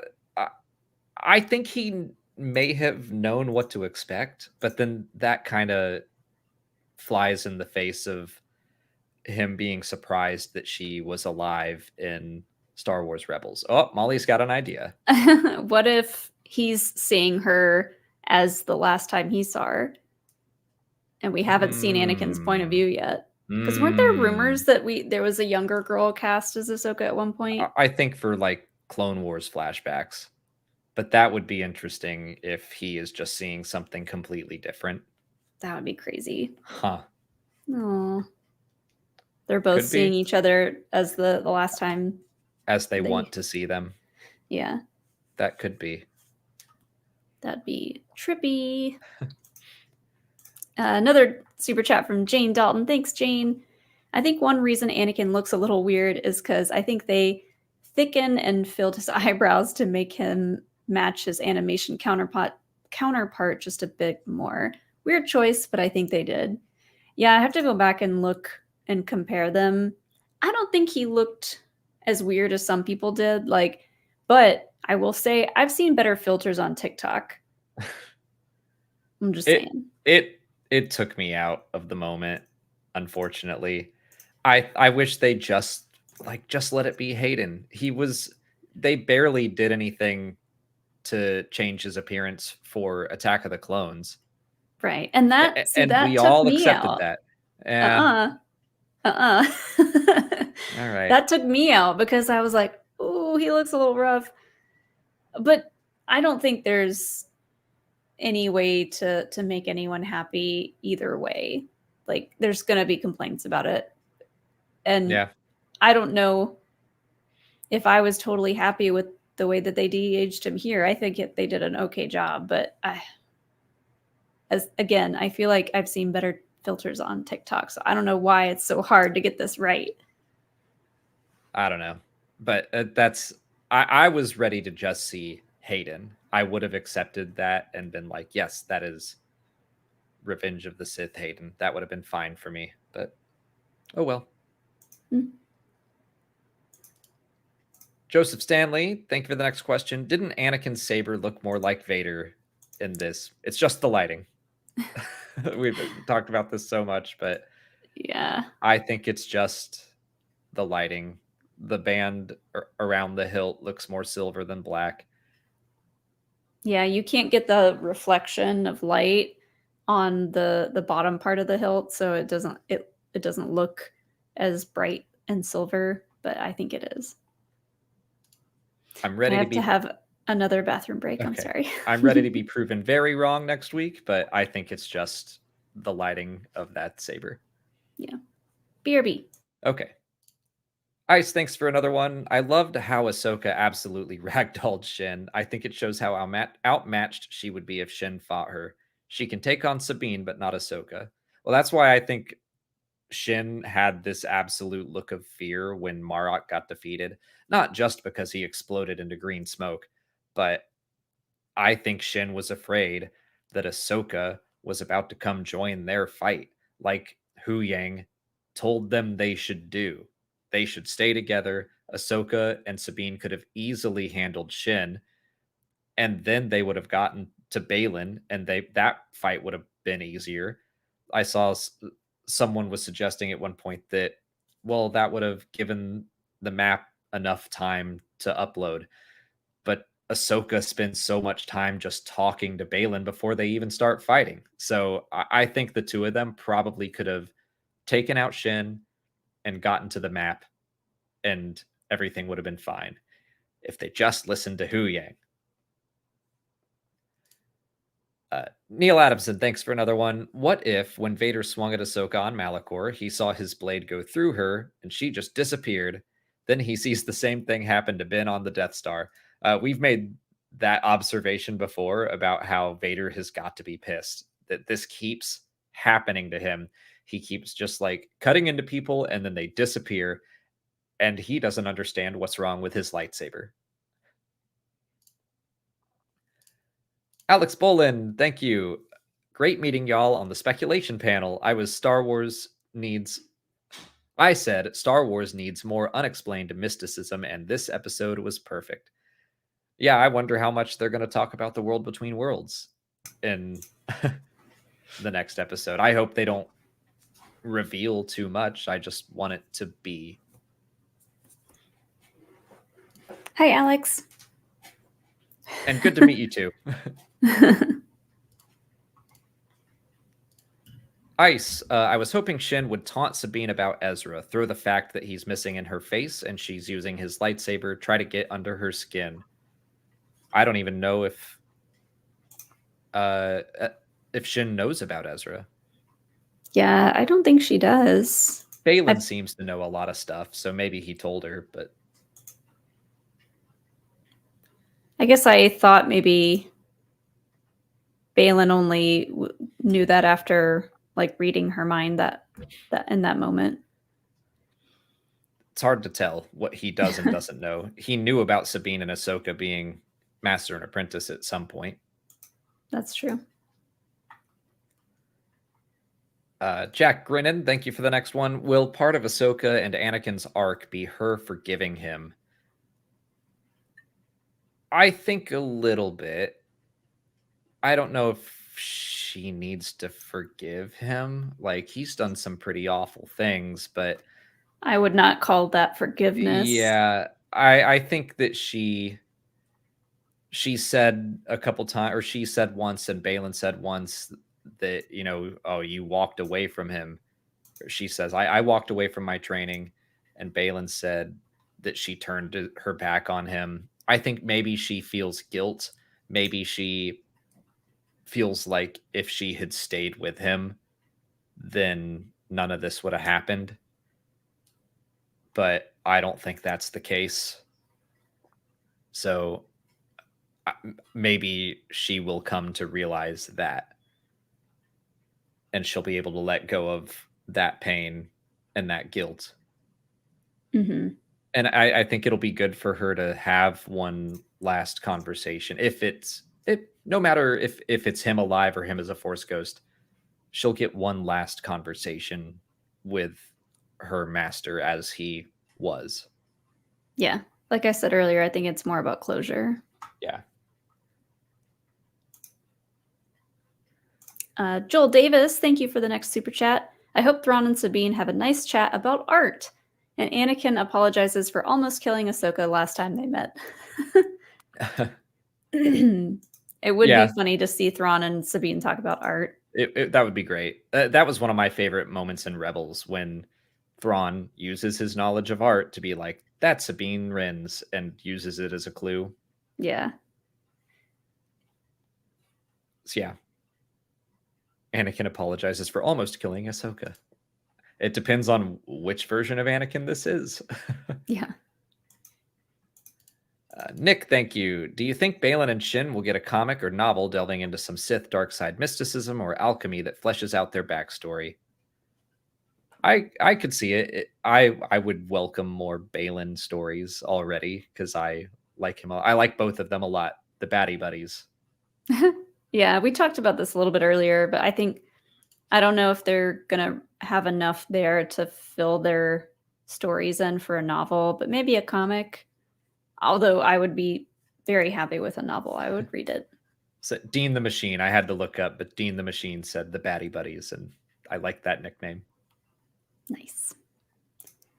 Bakey, thanks for becoming a Biggs Mega fan. Thanks, Bakey. Ice, because I presume Morgan knows how Thrawn was banished, so Balin and Shin probably know too. Balin definitely seemed somewhat knowledgeable in part 1. Forget what that was building off of. Shin taunting hoping that Shin Ezra. would taunt Ezra. Yeah. Yeah, maybe. Shin seemed to be content in taunting her about her lack of force powers. Mm-hmm. So I wanted Shin to twist that knife, but Balin did it plenty for her. Makes more sense anyway. Shin's more of a blunt weapon, and Balin's a scalpel. Yeah, I think Shin is just more the. I mean, she's still in training. She still seems not as on Balin's level, which makes sense. Yeah.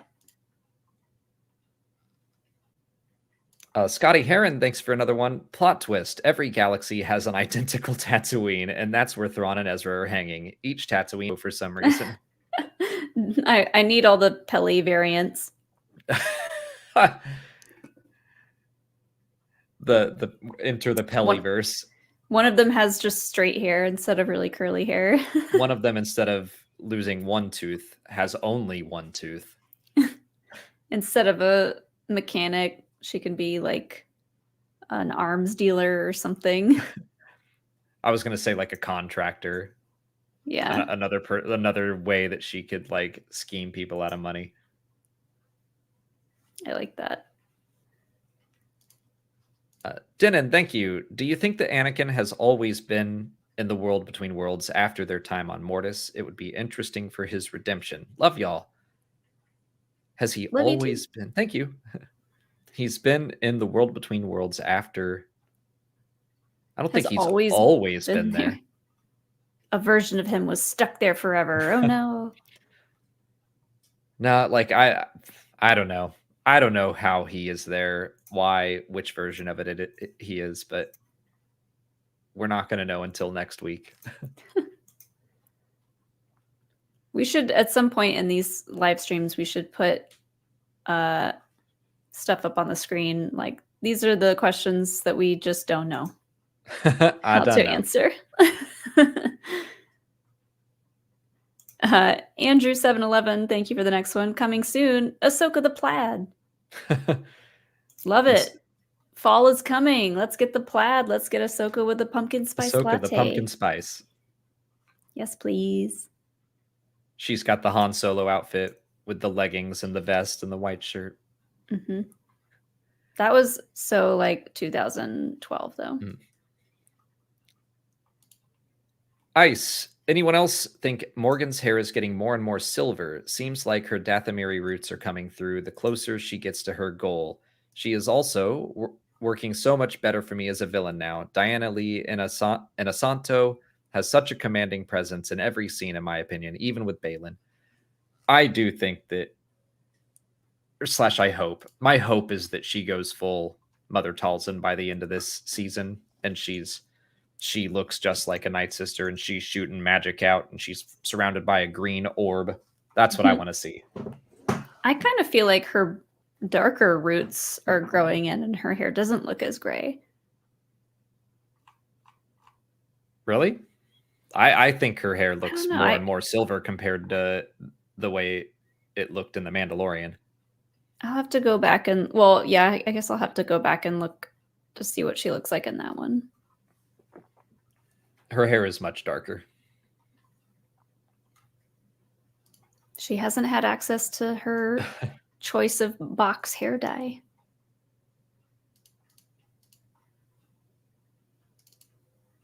I'm actually trying to find a decent picture of her. Oh, okay, I'll read this next one. From Parker Delagrange. Thank you so much. Not sure if this has been discussed, but do you think that Anakin in the World Between Worlds could be the son from Mortis trying to deceive Ahsoka or / Morai in some way? I did see some people on Twitter talking about this. Oh, you brought that up to me. Because I saw some people talking about it on Twitter. I thought it was your smart idea. No, I mentioned that I saw it on Twitter. You just weren't listening. There's a lot going on. Yeah, there is. I don't think it is, but it would be cool if it were. I think the son would be a step too far. Like, we're already doing the World Between Worlds, so I'm not going to expect that they're going to go full Mortis on everyone too. I think they got to do this just a little bit at a time. Agreed. Ice, thanks for another one. As soon as I heard sometimes we have to do what is right, regardless of our personal feelings in the trailer, I knew exactly what direction they were going. Just didn't think it would happen until they reached the other galaxy. That Sabine and Ahsoka would split apart, I guess. You can read the next one, I guess. Oh. I thought Sabine and Ahsoka would be in a situation where they'd have an ultimatum, save Ezra or capture Thrawn, and they would clash over what to do. I mean, basically similar thing. Yeah, it's kind of what's happening. Yeah. They had a choice and they clashed, and Sabine chose Ezra. Joel Davis, thanks for another one. Speaking of multiverse, do you think one day Star Wars will just drop the idea of canon and just make stories, even ones about Luke, Han, and Leia, but with different actors, even remake A New Hope? Ooh, I doubt it. I don't think they need to remake A New Hope. I just don't. I wouldn't be surprised, honestly, if some corporation, whether it's Disney or if Disney sells to Apple or whatever, it wouldn't surprise me if some stupid producer is like, you know what we need to do is just remake all the Star Wars movies because they have no other ideas. Yeah, that happens enough. They don't want to pay their writers, so they're just like plugging shit into an artificial intelligence robot that's like, why don't you just remake A New Hope? And they're like, sure. So no, unfortunately, it wouldn't surprise me if that happened. They shouldn't do it. Will they drop the idea of canon and just make stories? I think they've kind of started to do that. I think Visions. Yeah, we have Visions in the occasional story that is outside of the canon. I personally like having the canon and also outside, like the delineation of the two. We're starting to not be able to talk. Also, while we still have a lot of people here, drop a thumbs up on the video if you're enjoying this. I see that there's still a lot of people watching. Thank you guys so much. Thank you. We're going to start wrapping up here pretty soon. It's a big one, and I knew it would be. Yeah. But yeah, I think that personally, I hope they keep a canon, but I'm glad they're not afraid to step outside of it occasionally.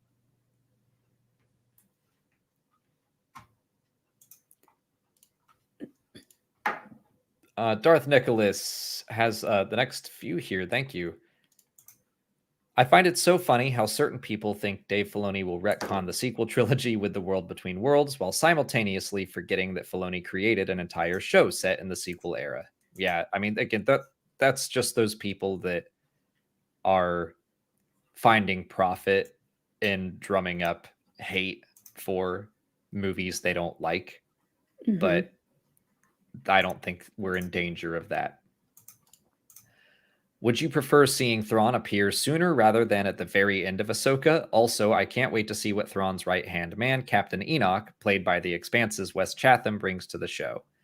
I hope it's sooner. I do hope it is at the end of next episode. Now that I said that, I'm not going to get my hopes up, but I think that would be cool if they get to him right at the end of the next episode. Just to build that hype up. Mm.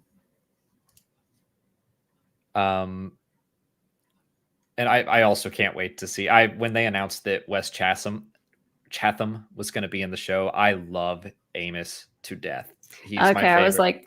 I was going to ask you which one that was. Yeah, he has the best lines in the show, and he's huge, so he should play an imposing villain. Yeah. Do you think Enoch will be that background alien who appears next to Thrawn for a split second, like Wilrow Hood in the Ahsoka trailer, or will he just be another human? I have no idea. I hope we get to see Wes Chatham, like whether he has some prosthetics on or whatever, but I hope he's not just like a digital character, because the dude is huge. Like he he will play a good villain. Yeah, I'm excited to see that. And Decaf Coffee, thank you for the next one. Loving the show and your coverage. Alex, why are you so concerned about the use of the World Between Worlds in live action? Filoni's writing it no different from Rebels. Yeah, that's why I am optimistic about it. I think my bigger worry is that it will give those people who actively want to misinform others a chance to do that. I'm more just like worried they're going to misinterpret something willingly, but that, you know, there is a chance that I have been misunderstanding Filoni's rules this whole time, and maybe he will decide that he wants a multiverse in Star Wars, or he wants different time travel rules in Star Wars. I don't think he does, but you never know. So the World Between Worlds is a really cool place that I also think could make the universe very messy. So as long as they use it delicately, but you're right. They executed on it flawlessly in Rebels. So I have hope that they pull it off again.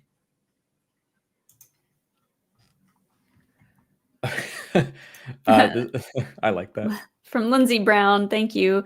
If there's anyone who can fix the Chimera, Pelly can.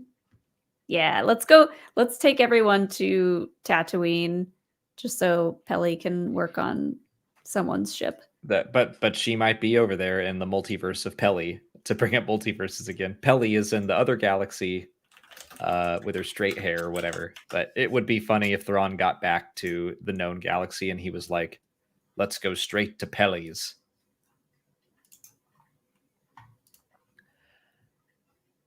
Ice has the next few here. I was not expecting Sabine to surrender the map and go with them, but I can't say I blame her, knowing what we know now about her family. R.I.P. Clan Rin.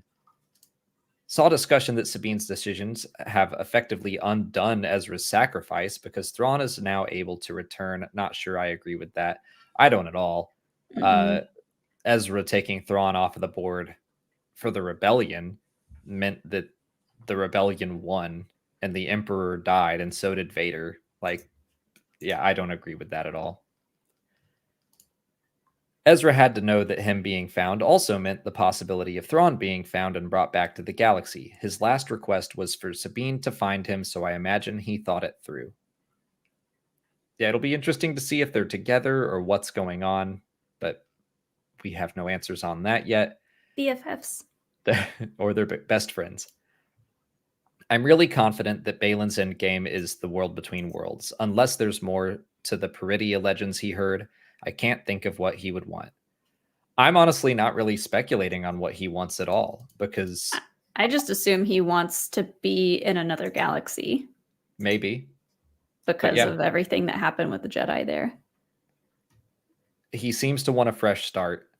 But yeah, I'm just not even speculating on what he wants so that I can be surprised by it when he finally reveals it. So I wonder how long his deal with Sabine will last if Ezra, who knows how to access it, becomes central to his goal. Could he honor it to a point? That would be interesting if that does make sense. That he'd be after this immense power, that he's also after Ezra and not Thrawn. I can see that. Yeah, he probably if he thinks he can get Sabine on his side, I'm sure he thinks he could get Ezra on his side too. Or he can use Sabine to leverage Ezra to be like, I'll hurt her. Like that could be, he could honor his deal to a point. Yeah. To force Ezra into allowing him to access the World Between Worlds. Yeah. I can see that. But yeah, I like that kind of stuff. I'll talk about it, but I just try not to think about it in between, because it's more fun, I think, for me to just hear him finally reveal it. Yeah. But that is going to be it for us. We had a 3.5-hour stream tonight. A lot of people here. Thank you all for hanging out with us. My voice is shot. Yeah, It was already tired after Dragon Con. But we're going to call it a night. So thank you all. Thank you for your super chats and your questions. Have a great rest of your night. We're planning on streaming again tomorrow, either some more Star Wars Jedi Survivor or a Lego build. It's up to Mollie. I'm just going to let Mollie decide what she wants to do. We'll see what I feel like tomorrow. But we are planning on bringing a Thursday stream back. So thank you all again. Have a great night, and may the Force be with you. Bye.